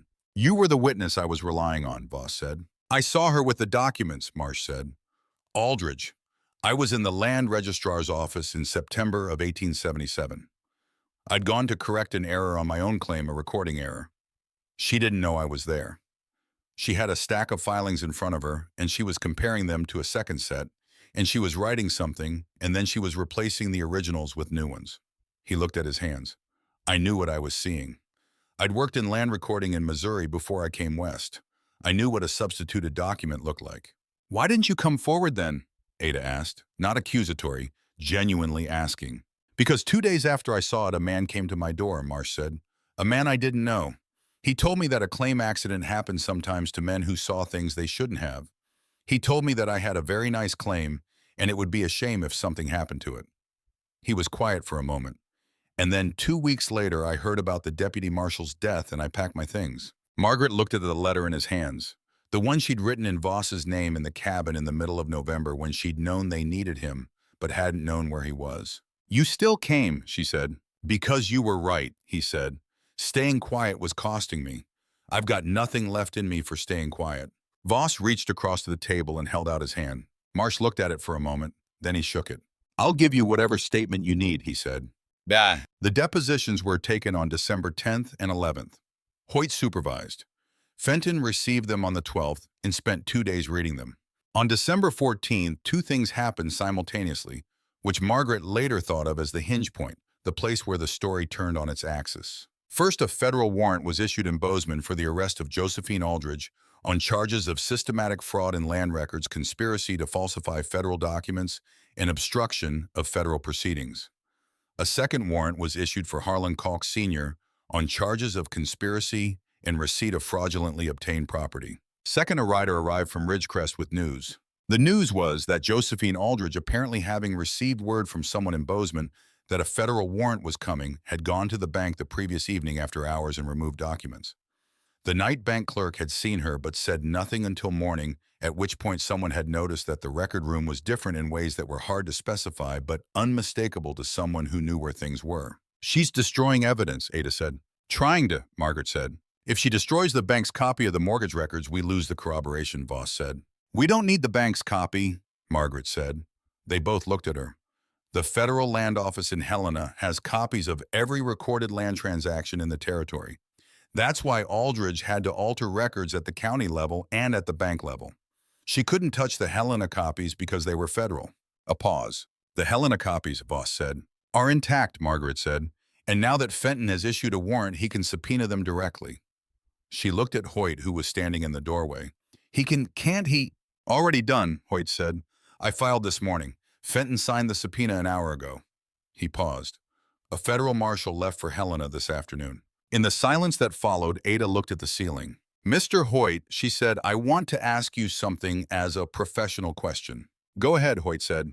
"If someone burns evidence to prevent a prosecution, does that count against them at trial?" "It's called consciousness of guilt," he said. "It's admissible, yes." Ada nodded very slowly, the nod of someone completing a long and difficult calculation. Voss was looking at Margaret. She was looking at the window, at the low gray sky above the Bozeman rooftops, thinking about Josephine Aldridge in a bank record room the night before, removing papers, trying to burn down a case she didn't know had already been built somewhere she couldn't reach. "It's over," she said. "Not completely. Not yet. There was still the hearing, the formal charges, the process by which justice moved through its machinery. But the foundation had cracked the piece that everything else was built on, and once the foundation went, the structure followed." Voss said not yet. "No," she said, "but it will be." She turned from the window and looked at him.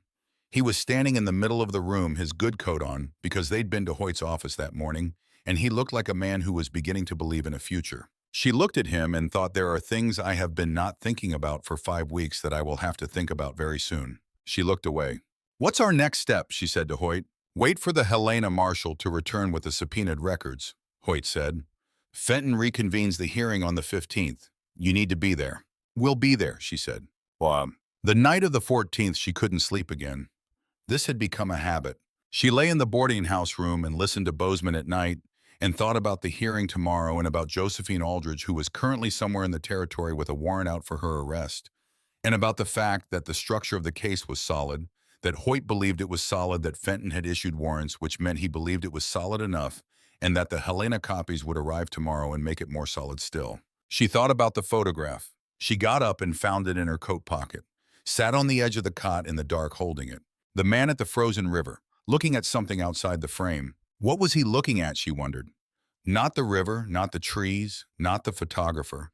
Something the photograph had not been able to capture because it was in a different direction entirely. She thought maybe he was looking toward the future, the one that had been taken from him, the one that still existed somewhere past the frozen river and the Cottonwood Ridge, and the 2 years of living in a cabin 2 miles from the people who had tried to erase him. She turned the photograph over. Find what they buried beside the Gallatin. You will know what to do with what you find. Below that, and she had not noticed this before, had not seen it in the firelight of the first night or in the cold gray days since, was one more line. Written in the same hand, smaller as if it had been added last, as if someone had wanted to say one final thing after everything else had been said. The case was never all of it. She held the photograph for a long time in the dark. She thought, I know. She thought, I know, and I've been not knowing it on purpose. She put the photograph away and lay back down on the cot. Through the wall, she heard nothing, because Voss was very quiet when he didn't sleep quieter than most people were when they did. But she was aware of the wall and what was on the other side of it, and she stayed awake for a long time not thinking about it on purpose. Tomorrow there would be the hearing. After the hearing, everything she'd been not thinking about. She closed her eyes. Outside Bozeman settled into its nighttime self, and the cold pressed against the window. And somewhere in Helena, a federal marshal was writing with documents that would tomorrow complete the case of a man who had been trying to complete it for 2 years. She was glad. She was completely and entirely glad, and that gladness had nothing to do with why she was awake. She knew what the photograph meant by the last line. She just wasn't ready to think about it yet. Tomorrow she would be ready. Leonard Hoyt came to the boarding house at 2 o'clock as promised, and the 3 hours that followed were some of the more concentrated of Margaret's life, which had included in the last 6 weeks some fairly concentrated hours. He was thorough in the way she'd hoped, the way Dorothea had described, which was to say that he treated each document as a question he needed to answer rather than a conclusion he needed to confirm. He asked about the notary's credentials. He asked about the specific character of the alterations in the land records, how she'd identified them as alterations rather than original versions.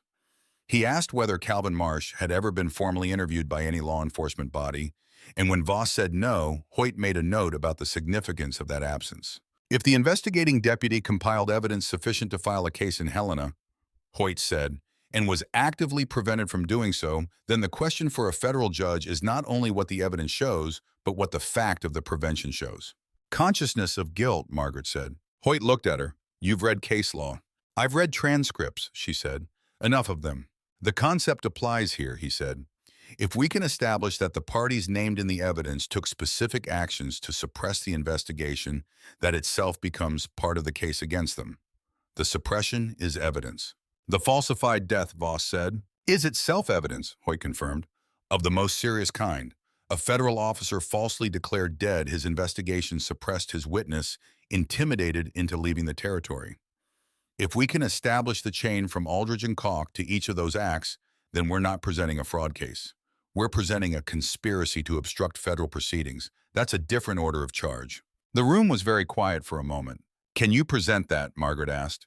With what you've given me, Hoyt said, looking at the documents, and with Marsh's testimony, and with the Helena Land Office records, yes. He paused. I'll need the Helena records. That's the first thing. Fenton can subpoena them, Margaret said. He'll need grounds, Hoyt said. The comparison between the bank records and these documents provides grounds, she said. These show discrepancies consistent with forgery. Fenton can order Helena to provide the federal copies for direct comparison. Hoyt looked at her over his spectacles. Have you considered practicing law, he said. I've considered writing about people who do, she said. He almost smiled. He was not a man who smiled frequently, but when he did, it appeared genuine. 2 o'clock Thursday, he said. Fenton's office. I'll have filed by then. After he left, Ada sat back in her chair with the expression of someone who had been holding her breath for 3 hours. He believes it, she said. He believes the documents, Voss said. And the documents are right. Margaret was already thinking about what came next. The Helena subpoena. The timeline. The territory between now and Thursday, during which Aldridge, if she'd heard anything from anyone in Bozeman, which she might have, would be moving. The audit she'd announced was one kind of move. What other moves were available to a woman who knew the net was closing? "I need to write to Dorothea again," she said. "Tonight. I want to know if there's been any unusual activity at the bank since we arrived." "The post won't reach Ridgecrest until tomorrow morning at the earliest," Ada said. "Then I'll write it now, and you can take it to the postmistress this evening," Margaret said. "And it'll be on the first rider west by morning." She picked up her pen. "You don't stop," Ada said. "Not a complaint, an observation." "Not while there's something to do," Margaret said. She started writing. Voss was quiet on the other side of the table, reading the deposition she'd been drafting, and his silence had the quality it had in the evenings in the cabin, the silence of someone with enough to occupy their mind, comfortable enough not to need noise. She was aware of it in the peripheral way she was aware of most things she wasn't looking at directly but was paying attention to. There was a time, she thought, when she would have found this particular awareness alarming, would have identified it and stepped back from it, because stepping back was the sensible thing, the self-protective thing, the thing you did when you'd been badly wrong about someone once and were cautious about the risk of being badly wrong again. She had been stepping back. She'd been doing it carefully and consistently for 6 weeks, but she'd read the photograph 2 nights ago. The case was never all of it. She kept writing. Determination. The marshal from Helena arrived at 8:30 on the morning of December 15th. He came to Hoyt's office first, as Fenton had instructed, and laid 2 leather-bound volumes on the desk, with the satisfied manner of a man who had ridden through December weather in both directions and found the thing he'd been sent to find. Margaret, Voss, Ada, and Hoyt were already there when he came in. "Federal Land Office, Helena," the marshal said. "Records of title and mortgage for the Upper Gallatin Valley Territorial District, 1873 through 1877. He opened the first volume to a marked page. She saw it at once because she'd been looking at the counterfeit version for 5 weeks. The official Helena record of the Perkins mortgage on Willow Creek showed 5 years of payments logged quarterly without any notation of default. The bank's records, which Aldrich had falsified, showed the opposite: a manufactured default in the fall of 1876, a manufactured foreclosure in early 1877. Side by side, the documents were damning in the plainest possible way. "There are 41 discrepancies in this volume alone," the marshal said. "I started marking them at the Colorado line and ran out of markers by the time I hit Bozeman." He looked at Voss. "You're Elias Voss." "I am," Voss said. The marshal looked at him for a moment, the way men looked at someone they'd been told was dead and were now being introduced to alive. "The warrant was stayed." "Pending inquiry," Hoyt said. "Good," the marshal said. He picked up his hat. "Because I've seen this kind of case before and you're going to need to be available." He left for the courthouse. They followed. Margaret had written federal legal proceedings before. She had read transcripts of territorial court hearings going back to the 1860s, had spent 3 weeks one November reading nothing but depositions and judicial rulings in preparation for a novel that ultimately didn't use any of it directly. She knew the architecture of it, the careful procedural skeleton on which justice either hung cleanly or slumped wrong. The December 15th hearing lasted 4 hours and hung cleanly throughout. Fenton read. He asked questions. He read more. The Helena marshal sat at the witness table and testified to the process of retrieval and the completeness of the records. Hoyt presented the comparison documents, the bank's falsified records against the Helena originals, in the methodical order that Margaret had arranged them in weeks ago, building from the earliest falsification forward through each compounding year of the fraud to its unraveling in the summer of 1877. Aldrich was not present. Her attorney, a man named Carver, who had ridden up from Ridgecrest overnight on what must have been an extremely unpleasant horse, attempted 3 times to introduce arguments about jurisdiction and chain of custody. Fenton listened to each one with the focused attention of someone who was going to respond to the substance and not the style, and then asked a single question each time that reduced the argument to nothing. He was as advertised a man who read carefully. He was also as advertised from Ohio, which Margaret had come to understand meant that he had no particular investment in how Ridgecrest preferred to see itself. Calvin Marsh gave his deposition at 10 past noon. He sat at the witness table with his hands flat on the surface and looked at Fenton directly and said what he had seen in September of 1877 in the land registrar's office in the unambiguous language of someone who had worked in land recording and knew the difference between an original filing and a substituted one. He described the position of the documents on the desk, the specific character of the substitution. He'd observed the way Aldrich had replaced an original with a new version that would, to anyone looking at the records without his particular knowledge, appear identical. His voice was steady. 2 years of hiding, and when he finally spoke, his voice was steady. Ada Perkins gave her deposition at noon. She brought her father's folder and she laid each document on the witness table, in order the receipts, the bank correspondence, the falsified default notice, and she identified each one by date and content without needing Hoyt to prompt her. She had been her father's daughter, evidently in the matter of keeping records. She had also been her father's daughter in the matter of waiting for the right moment to use them.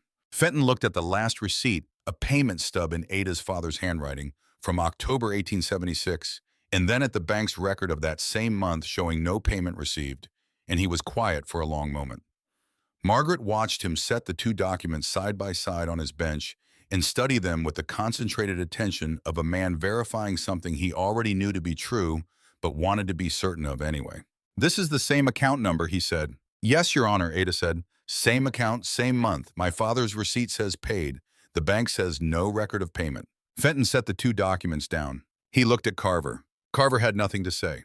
Chum. The ruling came at 3 in the afternoon when the December light was already going thin and gray through the courthouse windows. Fenton ruled that the evidence supported a federal criminal prosecution of Josephine Aldridge on charges of systematic fraud in territorial land records, conspiracy to obstruct federal proceedings, and conspiracy to falsify the record of a federal officer. He ruled that Harlan Calk Sr. was to be held on the same conspiracy charges, pending further investigation into the financial disposition of properties acquired through the fraudulent foreclosures. He ruled that the warrant against Elias Voss, deputy marshal, was formally vacated. He noted for the record that the federal marshal's office in Helena had confirmed Deputy Marshal Voss's record of service as complete and commendable. He recommended that the territorial governor be informed of the full scope of the land fraud and that a review of all Gallatin Valley title records be undertaken by a federal commission. He looked at the end of the ruling at the table where Voss sat beside Hoyt. "Deputy Marshal Voss," he said. "Your Honor," Voss said. "I've read your service record," Fenton said. "What was done to it was wrong. What was done to you was wrong. I want that stated in the official record." He paused. "The record will so note." The room was very quiet. In the gallery, someone cleared a throat. Someone else didn't. "Thank you," Voss said. He said it simply, not effusively, not with the release of 2 years' pressure, but with the particular plainness of a man for whom 2 words were sufficient because they were true. 2 words that had been a long time coming. They were on the courthouse steps again. The sky had opened up while they were inside and was now dropping the kind of heavy, deliberate snow that had no interest in stopping the real December snow, the working snow that meant business. The Bozeman Main Street was going white, and the smell of it was the particular cold, sweet smell of a serious winter settling in, and the horses tied at the rail across the street were standing with their hindquarters to the wind, the way horses did when they knew the weather was going to be difficult. Ada was crying on the top step, not attempting to hide it because Ada did not hide things as a rule, just standing with her father's folder under her arm, letting it happen, and Margaret sat beside her and let it happen too, because it was the right thing. Hoyt was shaking Voss's hand on the lower steps, saying things about next steps, and the federal commission and the governor's office and the timeline for the formal prosecution. Practical things, important things, things that Margaret filed away to think about after she'd finished thinking about other things. She came down the steps. She stood beside Voss. He was looking at the street, at the snow coming down on Bozeman, at the buildings across the way going white at their edges. He had his hat in one hand. He did this when something large had happened, and his body needed time to catch up to it, needed to stand in a place and let the world be the world around him for a moment before he moved into it again. "Well," she said. "Well," he said. "It's done." "The first part," he said. "The prosecution will take months, maybe longer. But the warrant is gone. Fenton's on record. The federal commission will review the titles." She looked at him. "The 41 families who lost claims to the Calk machine are going to get their cases heard." "Yes," he said. "Aldridge is going to trial." "Yes, and you are officially not dead." He was quiet for a moment, looking at the snow. Then he said, "No, I am officially not dead." She looked at the snow. He looked at the snow. They had been doing this for almost 2 months, standing beside each other, looking at things and talking around the thing that was between them. She had been aware of the thing between them since somewhere in the 3rd week, when she'd stopped telling herself it was something else. She kept on telling herself it was something else anyway because they had other things to do, and because she'd meant what she said, she didn't know if she could leave, and she didn't know if she couldn't, And it seemed wrong to begin something with a man who deserved a complete commitment when she couldn't offer certainty about something as fundamental as whether she'd still be in this century next month. But she'd made that decision in the Bozeman boarding house 2 nights ago, reading the photograph in the dark. The case was never all of it. Margaret, he said. She turned to look at him. He had turned to look at her. He was standing close in the way that standing on a narrow step in the snow made two people stand close, but also in a different way entirely. In the way he stood when he was done with the variable accounting and had arrived at something he intended to say without further qualification. There are things I should have said before this, he said. I didn't say them because we had other things to do. We did, she said. And because I didn't know if I was the kind of man anyone ought to say them to, he said. When you're officially dead and wanted and living in a cabin 2 miles from your enemies, you stop thinking of yourself as someone with a future. You stop thinking of yourself mostly as someone who gets to want things. He looked at the snow for a moment, then back at her. You changed that. The case changed that, she said. The case, he said, gave me my name back. That's not nothing, but it isn't the same thing. He was doing what he did when he was saying something he'd prepared for, speaking carefully and without embellishment, letting the substance carry what it needed to carry. Every morning for 6 weeks I woke up and you were at the table already, working. And every morning that was the thing that made the work feel like it was going somewhere instead of just being done. And after a while, I couldn't always tell the difference between looking forward to the work and looking forward to you. And then I could, and I didn't tell you because I didn't know how to say it, and because I wasn't sure of my welcome, and because we had other things to do. He stopped. I am saying it now.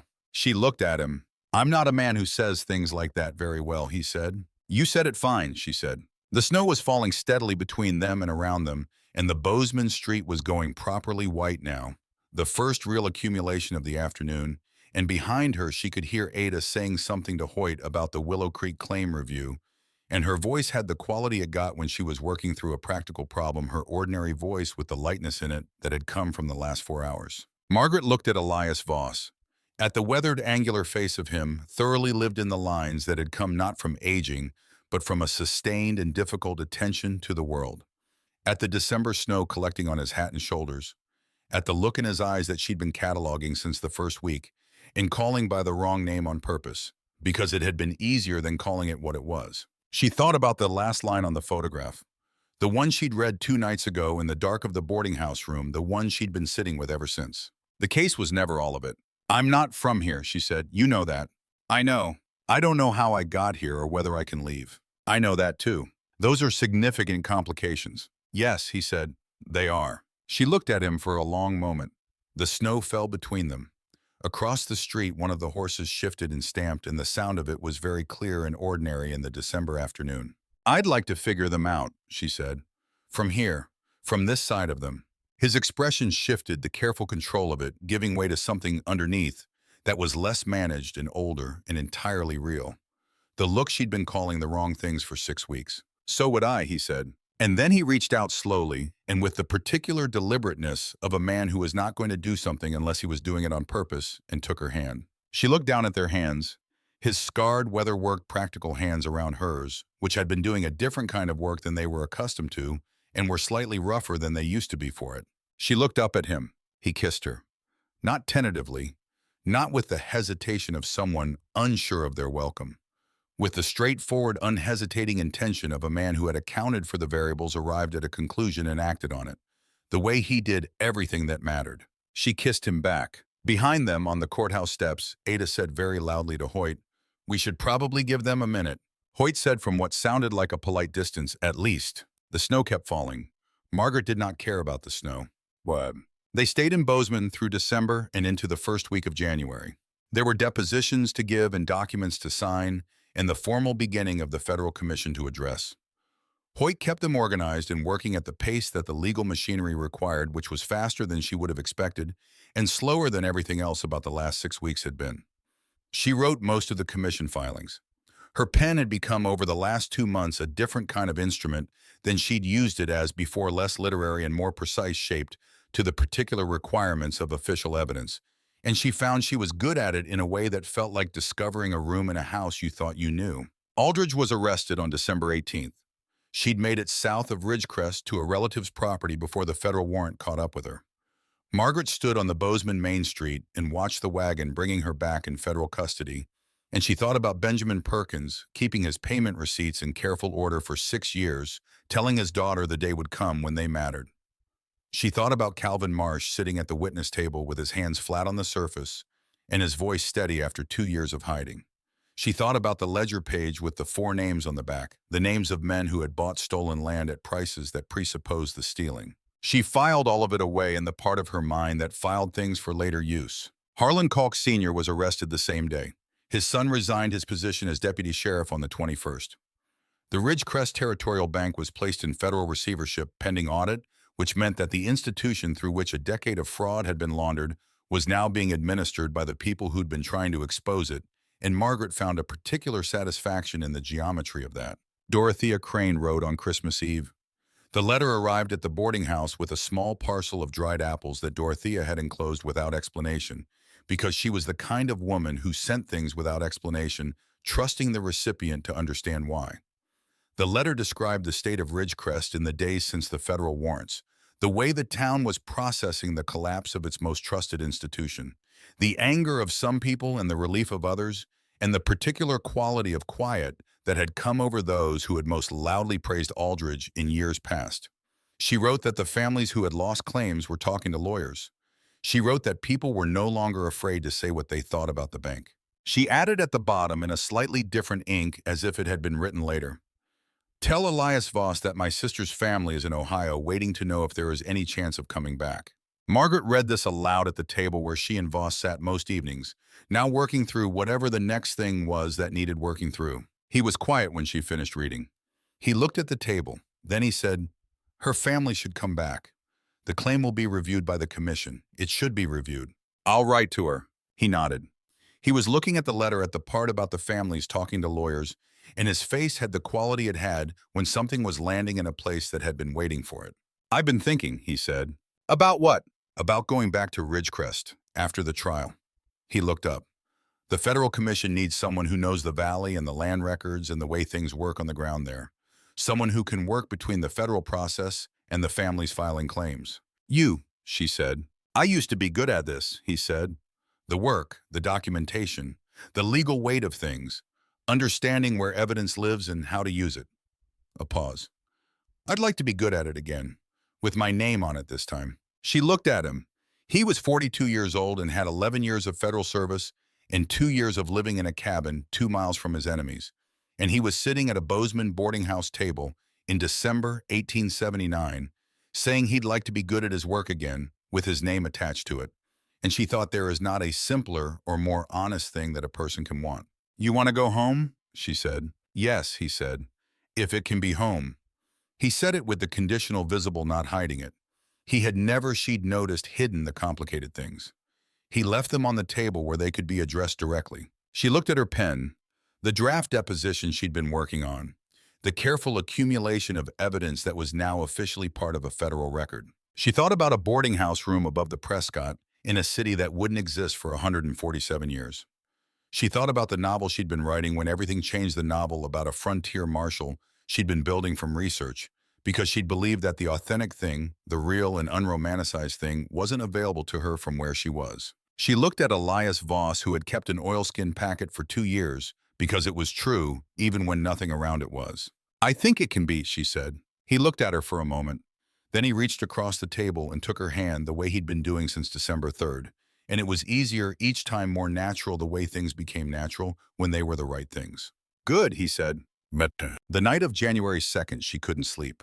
This had become less of a habit in December than it had been in November, but it came back now on the eve of going back, the mind doing what minds did before consequential things. She lay in the boarding house room and listened to Bozeman at night and thought about Ridgecrest and what returning meant, and what the spring would look like in the valley, and what a federal land commission looked like from the inside, and whether she'd be able to find paper of sufficient quality to sustain the kind of writing she intended to do. She thought about the novel, not the one she'd been writing in 2026. This one, the one that was accumulating in her like water filling a vessel, everything she'd observed and documented and lived in the last 3 months. The 41 families, the oilskin packet, the December courtroom, Ada's father's payment receipts in careful order in a leather folder. Calvin Marsh's hands flat on the witness table. The particular quality of a man's face when two words are enough because they're true. She would write it all down. She would get the weight of it right because she had the weight of it now in her hands and lungs and the particular knowledge that came from being inside rather than outside. She got up and found the photograph in her coat pocket, sat on the edge of the cot. The man at the frozen river, not frozen now in January, running under ice in the dark. She turned the photograph over. Read the 3 lines one more time. Put it back in her pocket. She lay back down. Through the wall, she heard nothing because Voss was very quiet when he wasn't sleeping quieter than most people were when they were. But she knew he was there, and she thought that the wall between them was temporary, in the way that all walls between the right people were temporary, which was to say that they existed until they didn't need to anymore. Tomorrow they would ride back to Ridgecrest. After Ridgecrest, everything else. She closed her eyes. Outside, Bozeman moved through its nighttime rhythms, and the cold pressed against the window. And in a room on the other side of a wall, a man who had been officially dead for 2 years lay awake thinking whatever he thought about when he thought about what came next. She found for the first time in as long as she could remember that she was not afraid of what came next. She was ready for it. She closed her eyes and slept. Psha. They left Bozeman before dawn on January 3rd. 3 riders because Ada came with them, and the horses were stamping in the cold, and the sky was the particular dense black of a winter morning, before any light had entered it from any direction. Hoyt came to see them off, which she hadn't expected, and shook Voss's hand again and told Margaret that she had more aptitude for legal documentation than most of the attorneys he'd trained, which she suspected was Hoyt's version of a compliment, and received it as such. They rode south through the morning while the sky came up gray and then pale, and then the particular high white blue of a January day in Montana, hard and clear and cold. The trail was firmer than it had been on the way north, the cold having locked the mud down into something workable, and the horses moved well. She was paying attention to everything. She had been paying attention to everything for 3 months, and she saw no reason to stop now, but this felt different from the purposive attention she'd been applying to the case, to the documents, to the witnesses and depositions and legal filings. This was the other kind of attention, the one she'd spent her professional life cultivating, the attention that stored experience in language before the experience had fully settled. She was writing it even now in the part of her that always wrote. The smell of January in the mountains, the sound of the horses and the particular quality of hoofbeats on frozen ground, the way the ridgeline looked against the pale sky, and the way the Gallatin looked when it came into view below them, in the lower valley running fast and dark between its snowbanked shores. She was writing the weight of it. Voss brought his horse alongside her on the widened stretch of trail. "What are you thinking about?" he said. "The work," she said. "How much is left?" "A lot," he said. "Good," she said, and meant it. He looked at her sideways, that almost smile, the one that had become more frequent and more complete over the last month. "Good," he agreed. They rode into Ridgecrest together as the January sun came over the ridge, and the valley opened up in the clear winter light, and Dorothea Crane was on the hotel porch watching for them, and the work was waiting, and they were ready for it. Wow. January in Ridgecrest was a different town than October's version. Some of the difference was weather. The cold had settled in completely, the kind of cold that was not just temperature but presence, that occupied the main street and sat in the doorways and required that every transaction be conducted with an awareness of how long it was reasonable to stand outside. People moved differently in deep cold, more purposefully, with less loitering. But some of the difference was what had happened in December. Aldridge's arrest and Cox's arrest and the bank's receivership had altered the architecture of the town in ways that were not entirely visible yet, but were present in the quality of attention people paid to each other on the street. The comfortable certainties that Aldridge and the bank had provided the sense of an institutional spine around which the town could orient itself were gone, and in their place was a period of collective recalibration that Margaret recognized from her research as the particular mood of a frontier settlement renegotiating its foundation. It was interesting. She was paying attention to all of it. Voss went directly to work with the Federal Commission representative, a man named Aldine, who had come up from Bozeman with the specific brief of beginning the title review process. They established an office in the room behind the post office, which the postmistress rented them at a rate that suggested civic spirit, and they began the methodical work of pulling every compromised land record and building the evidentiary file for each family's claim review. Margaret worked in the same office most days. She documented the process as they went, building a record of the commission's methodology that would be part of the official federal file, and she did the writing that this required with the precision she'd developed over the last 2 months.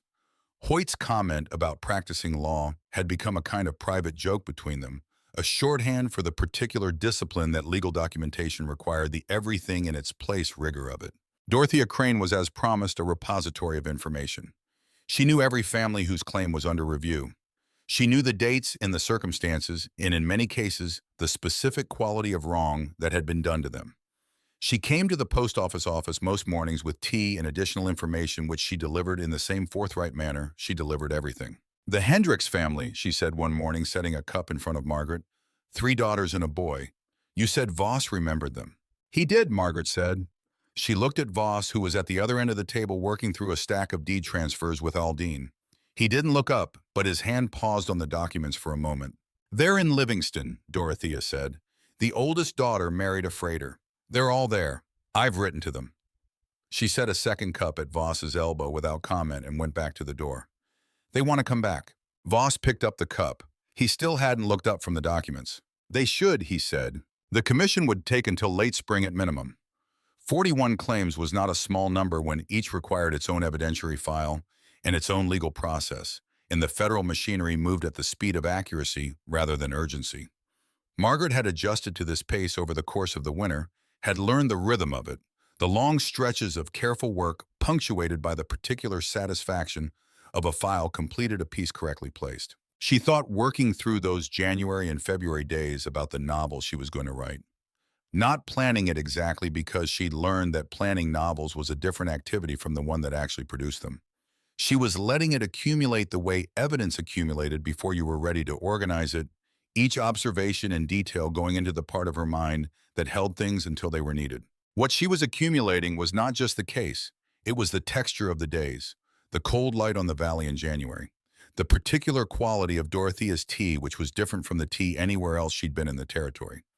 The sound of Voss and Aldine discussing a deed transfer across a table, the legal specificity of their language, the way Voss knew things about territorial land law that Aldine, a federal man from outside the valley, did not, and offered that knowledge without display as a tool available for use. She was accumulating the weight of what it felt like to do work that mattered in the place where it mattered. In February, a letter arrived from Helena, one of the 41 families having received preliminary notice from the commission that their claim was under active review, had written to the commission office to say that they had believed for the last 4 years that what had happened to them was permanent, that the world was the kind of place where people like them lost land to people like the bank and did not get it back, and that the letter from the commission was the first indication they'd had that this belief might not be correct. Voss read the letter twice.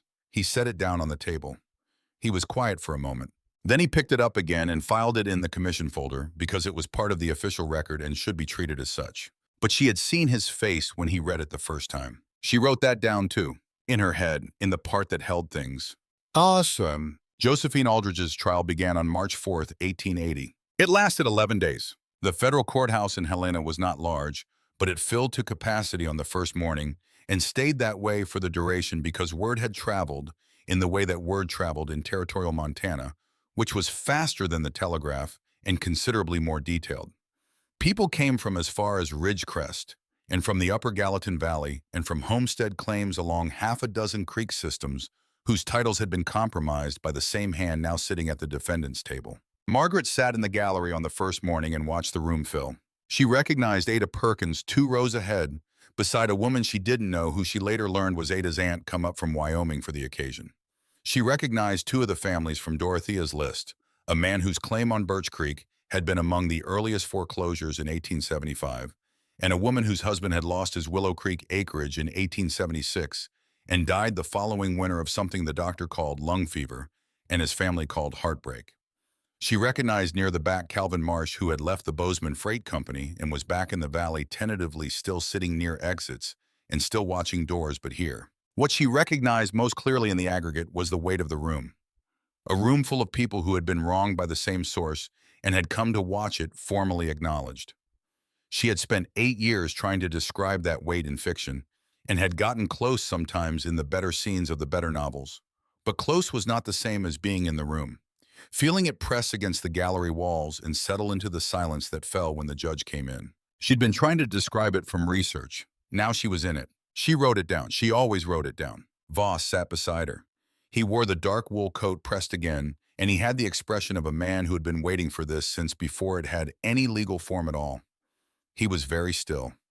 She was aware of his stillness and of the 2 inches between his shoulder and hers, which had become a familiar measurement, a distance she knew the exact weight of. "You're cataloging it," he said without looking at her. "The room. Is that a problem?" she said. "It was how you built the case," he said. "Keep doing it." She kept doing it. Leonard Hoyt presented the case in 4 days. He had built on everything Margaret had organized: the document comparisons, the testimony structure, the chronological architecture that moved from the first hesitant falsification in 1875 through the system's confident middle period of 1876 and the desperate overreach of 1877 when Voss got too close. He used the Helena Land Office records as the spine of the presentation because they were federal records and Whitfield had no mechanism to challenge them, and he placed every piece of bank evidence against them as a direct comparison so that each discrepancy was visible without requiring interpretation. The defense attorney Whitfield from Denver made his first significant attempt at undermining the case on day 2. He challenged the chain of custody for the oilskin packet, arguing that 2 years of storage in a remote cabin constituted a break in evidentiary integrity. Fenton had anticipated this. When he'd taken possession of the packet in December, he'd had it examined and certified by a document analyst in Helena. Hoyt produced the certification. Whitfield moved on. His second attempt on day 3 questioned the reliability of Calvin Marsh as a witness, given his 2-year absence from the territory and his acknowledged evasion of inquiry during that period. Hoyt asked Marsh on redirect why he had evaded inquiry. "Because a man came to my door," Marsh said, "and told me that claim accidents happen to men who saw things they shouldn't have. And then 2 weeks after that, I heard that the deputy marshal investigating the same thing I'd witnessed had been shot and killed at a river crossing." He looked at Whitfield.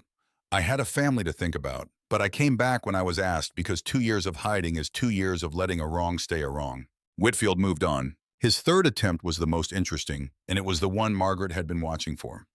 He argued that the primary witness for the prosecution, Elias Voss, was a legally problematic figure because his death had been officially recorded, and that a man who had been living outside legal standing for 2 years could not serve as a reliable witness to events that occurred during that period. The judge, a federal appointee named Garfield, who had been listening to Whitfield with the patient expression of a man counting down, looked up from the bench. "Counsel," he said, "you're referring to a man whose official death was a falsification, as has been entered into federal record through the December ruling of Judge Fenton. Are you arguing that a man's reliability as a witness is compromised by a fraudulent document that was itself part of the crime under prosecution?" Whitfield said he was raising concerns about the completeness of Deputy Marshal Voss's legal restoration. Garfield said that concerns were not objections and asked if he had an objection. Whitfield did not have an objection. In the gallery, someone in the second row quietly exhaled.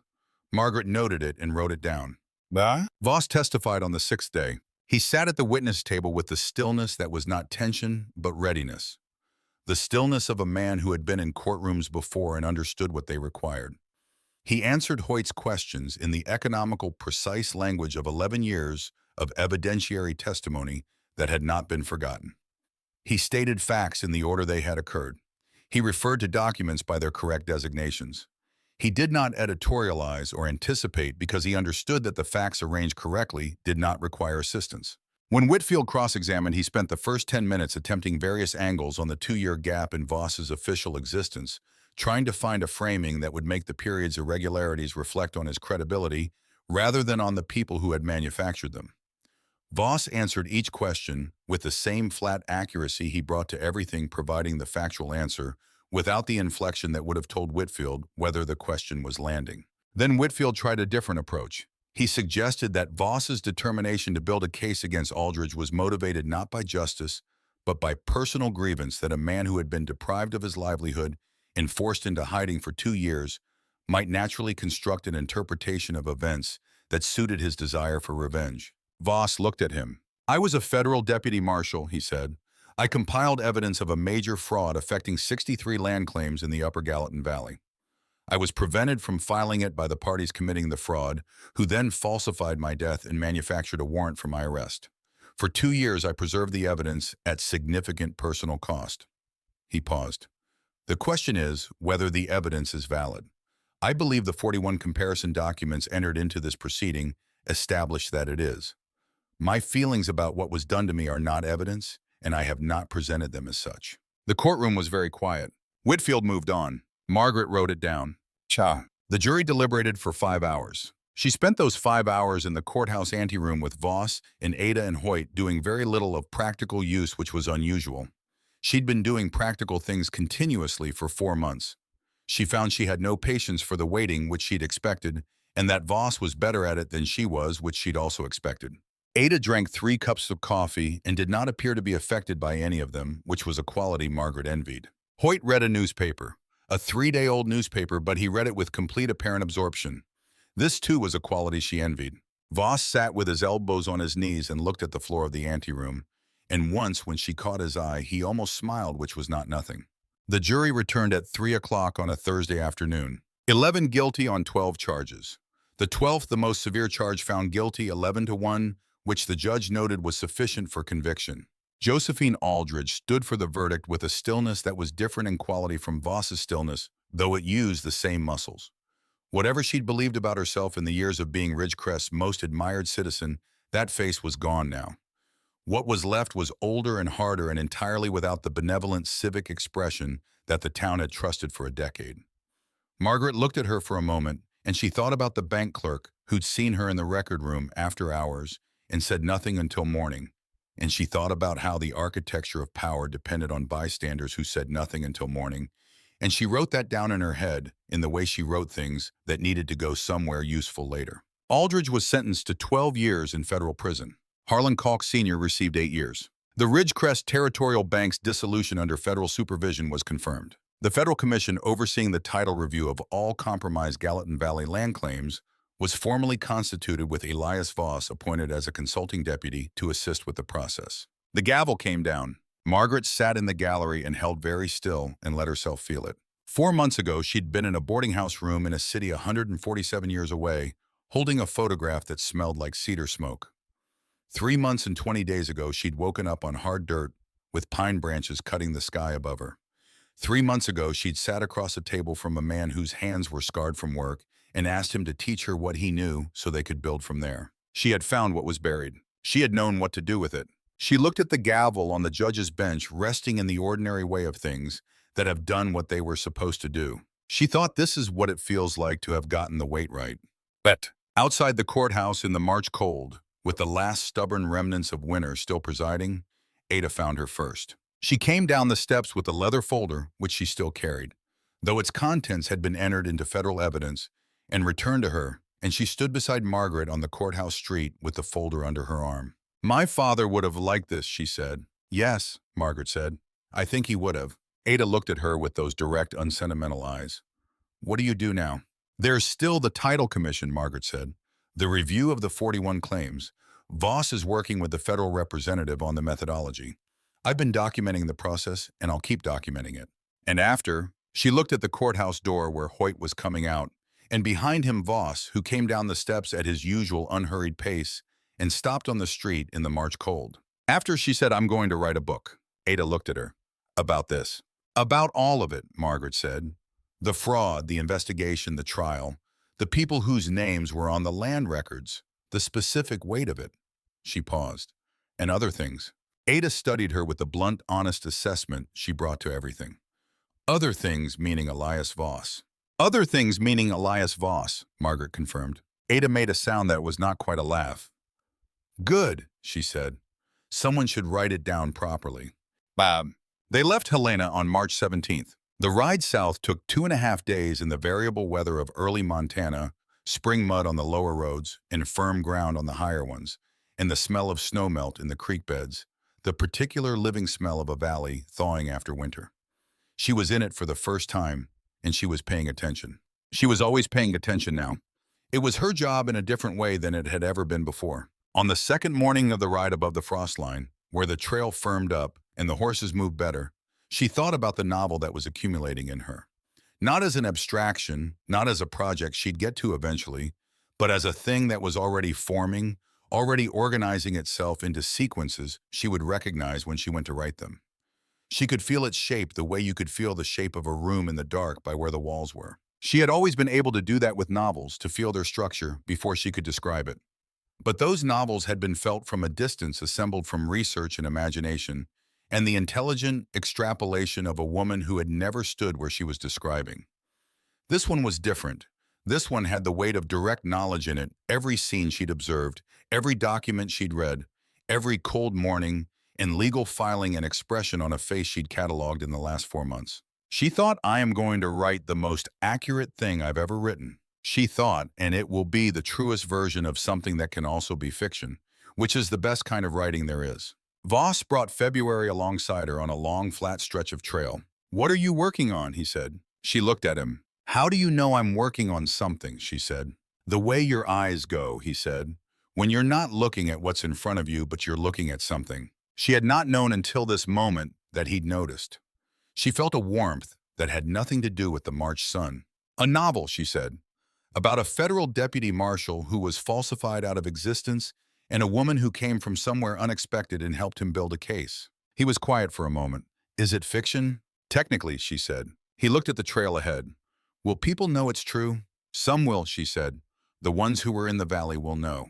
And the rest? The rest will think it's a good story, she said. Which it is. He considered this for a long moment in the way he considered everything that had actual weight to it.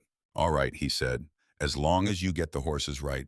She almost laughed. She did smile, the kind of smile that started at the back of your ribs and didn't ask permission. I'll get the horses right, she said. February is not trustworthy, he said. I know, she said. I'll note that. Unless it's cold, he said. I'll note that too. They rode south through the March morning, and the valley came into view below them, and she thought about the sight he'd described on the upper Gallatin bench, the good ground and the good light, and the bookshelves they were going to build. She thought about home, which had become, over the last 4 months, a word she used differently than she'd used it before. Dang. The site was everything he'd described. East bank of the upper Gallatin, a mile above the ford, the land rising gently to a flat bench that caught the afternoon light from the southwest. The ridgeline visible above the cottonwoods on the opposite bank, the same cottonwoods she thought she recognized from the photograph bare still in March, but with the particular character they'd have all year. The river sound below, continuous variable, the sound of moving water over stone. They stood on the bench in the late March afternoon. Ada walked the perimeter with her practical eyes. Voss walked the house outline, pointing to where things would go: the well and the barn and the kitchen garden and the main room with its southwest-facing window. Margaret stood in the middle of what would be the main room and turned slowly. The ridgeline above the cottonwoods, the river below, the wide cold sky of the Montana spring, high and pale and going towards something warmer. She pulled the photograph from her pocket. She looked at it. The man at the river, not the same man who stood 30 feet away from her on a bench above the Gallatin building, a future she had watched him learn to believe in over 4 months of difficult, careful work. But the same face, the same jawline, the same quality of looking at something beyond the frame. She had thought for months about what he was looking at. She thought she knew now. He was looking at this, at the bench, the light, the possibility of it. She turned the photograph over, read the 3 lines one final time. Find what they buried beside the Gallatin. She had found it. Evidence, identity, a name restored. 63 land claims moving toward justice.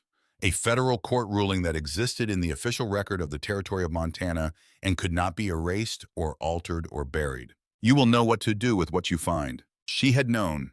She had used it, every piece of it in the order it needed to be used at the speed the situation required. The case was never all of it. She looked at the 3rd line for a moment. Then she looked at the river below the bench, dark and fast in the March, melt the same river that ran through the photograph as the frozen version of itself. She folded the photograph along its original fold. She put it in the inner pocket of her coat close to her ribs. She would keep it there. She would always keep it there. Some things were not for putting away. Voss came to where she stood. He stopped beside her and looked at what she was looking at, which was the river and the ridgeline, and the afternoon light on both. Well, he said. Well, she said. It's a good place, he said. Yes, she said. It is. He looked at her. She looked at him. The March light was on his face and on the river below and on the ridgeline above the cottonwoods, and everything that needed to be built was still ahead and patient and waiting for the work. Are you going to miss it? He said. She understood what he meant. He meant the other life. The boarding house and the city and the century she'd come from, the distance from which she'd spent 8 years observing rather than inhabiting. She thought about it seriously because he deserved a serious answer. She thought about the research trips to Montana she'd taken, 3 of them standing on the actual ground of the actual history and feeling the gap between the real and what she'd written. She thought about the divorce papers she'd signed on a Tuesday that belonged to someone else's life now. She thought about the novel she'd been writing, the one about a frontier marshal, the one she'd been writing from the outside, from the comfortable, careful distance of a woman who didn't believe anymore that the real thing existed. She thought it existed, it was just waiting for someone to come find it. No, she said. She meant it in the simple, complete way she meant things when she'd thought them through. I finally got here. He looked at her for a moment. Then he took her hand. They stood on the bench above the Gallatin, on the flat good ground, where the house would be in the late afternoon light of a March day in 1880, and below them the river ran over the stones it had been running over for longer than anyone in the territory could account for. And above them, the ridgeline held its position against the sky the way ridgelines did, with the permanent patience of things that had been there before people and would be there after them. And everything they were going to build together was still ahead.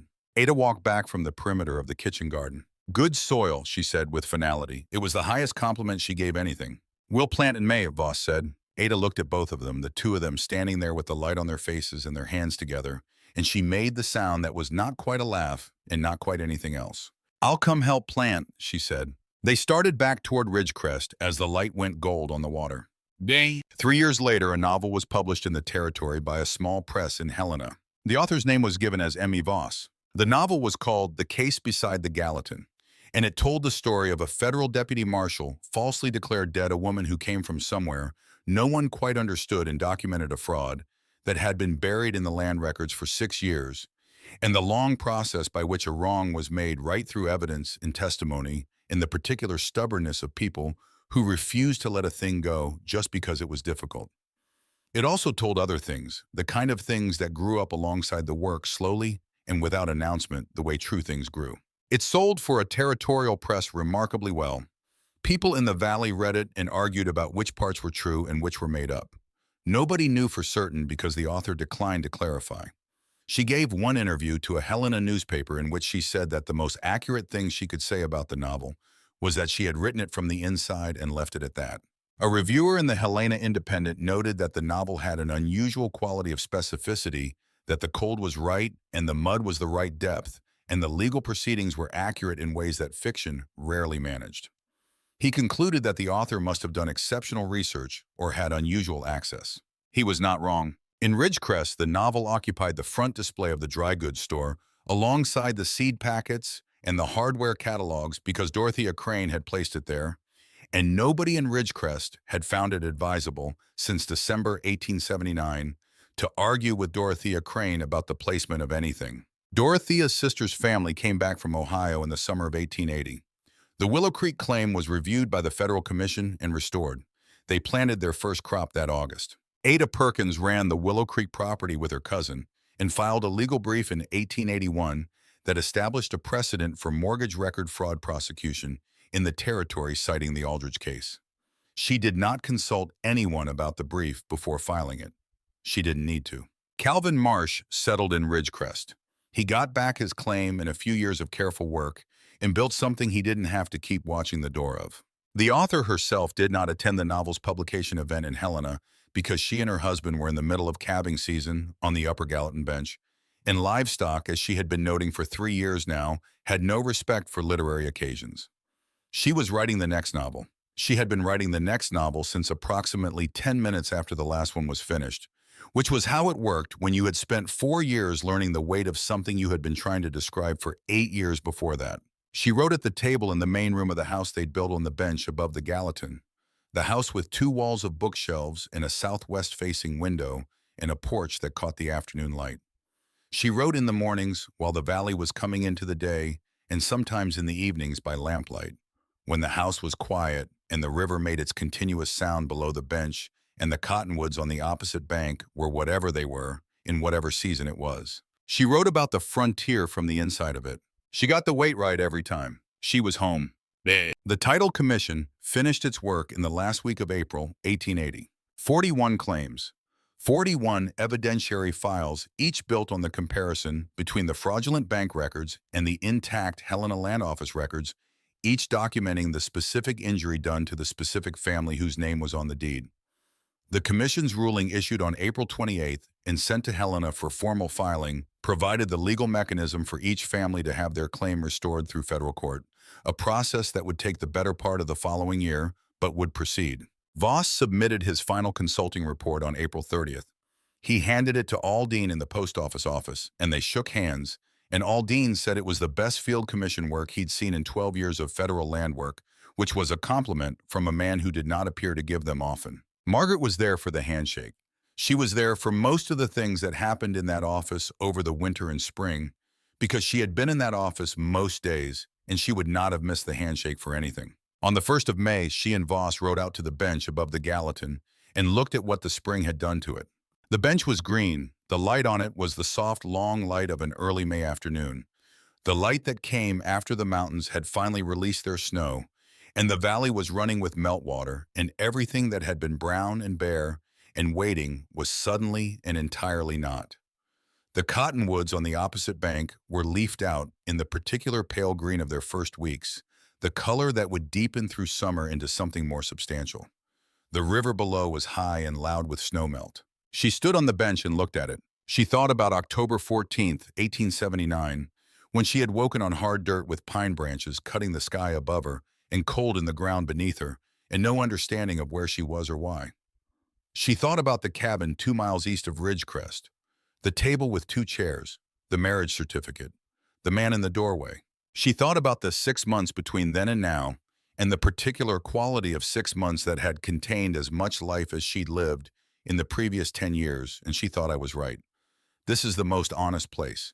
This is where people are what they are. She was what she was. She took the photograph from her inner pocket. She had been carrying it since October. 6 months and 2 weeks of it against her ribs, warm from her body. The oval frame slightly bent, the image a little more worn at the edges than it had been when it arrived under the boarding house door in a city that no longer existed for her. She looked at it one last time.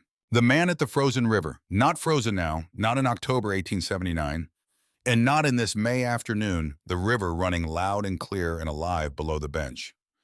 The man in the photograph was not at that river.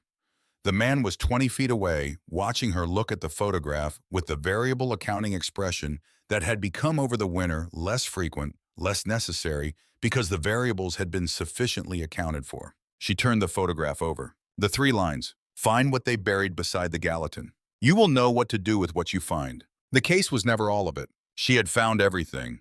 She had known what to do with it. She understood the last line the way you understood the last piece of evidence, the one that made the whole structure complete, that showed you not just what had happened, but why it mattered that it had. She looked at the photograph for a long moment. Then she folded it, the final fold, the one that put it away completely, and held it in her closed hand. You're done with it, Voss said from beside her. Yes, she said. What do you want to do with it? She thought about that. A photograph that had traveled 147 years and put itself under a door and brought her here. A photograph of a man she was standing next to on a bench above a river in 1880. Keep it, she said, always. She put it in her inner pocket next to her heart where it had been for 6 months, where it would stay. Voss was looking at the bench at what the spring had done to the ground at the view southwest to the ridgeline. I think we should start building in June, he said. I agree, she said. I want a main room large enough for the table and the bookshelves and a hearth that actually draws, he said. The cabin's hearth never drew right. And the porch, she said, south-facing, wide enough for 2 chairs. 2 chairs, he said. She looked at him. He looked at her. The Maylight was on his face and on the river and on the ridgeline and on the pale new green of the cottonwoods across the water. And she thought this is what the photograph was pointing at. All those months, all those miles, all that distance in every direction, and this is what it was pointing at. This bench, this light, this man, this life. She took his hand. June, she said. June, he agreed. Below them, the Gallatin ran over its stones with the particular urgency of a river in spring, carrying everything the mountains had been holding all winter toward the valley floor, toward the flatlands, toward the long country beyond. She was not going anywhere. She was exactly where she was supposed to be.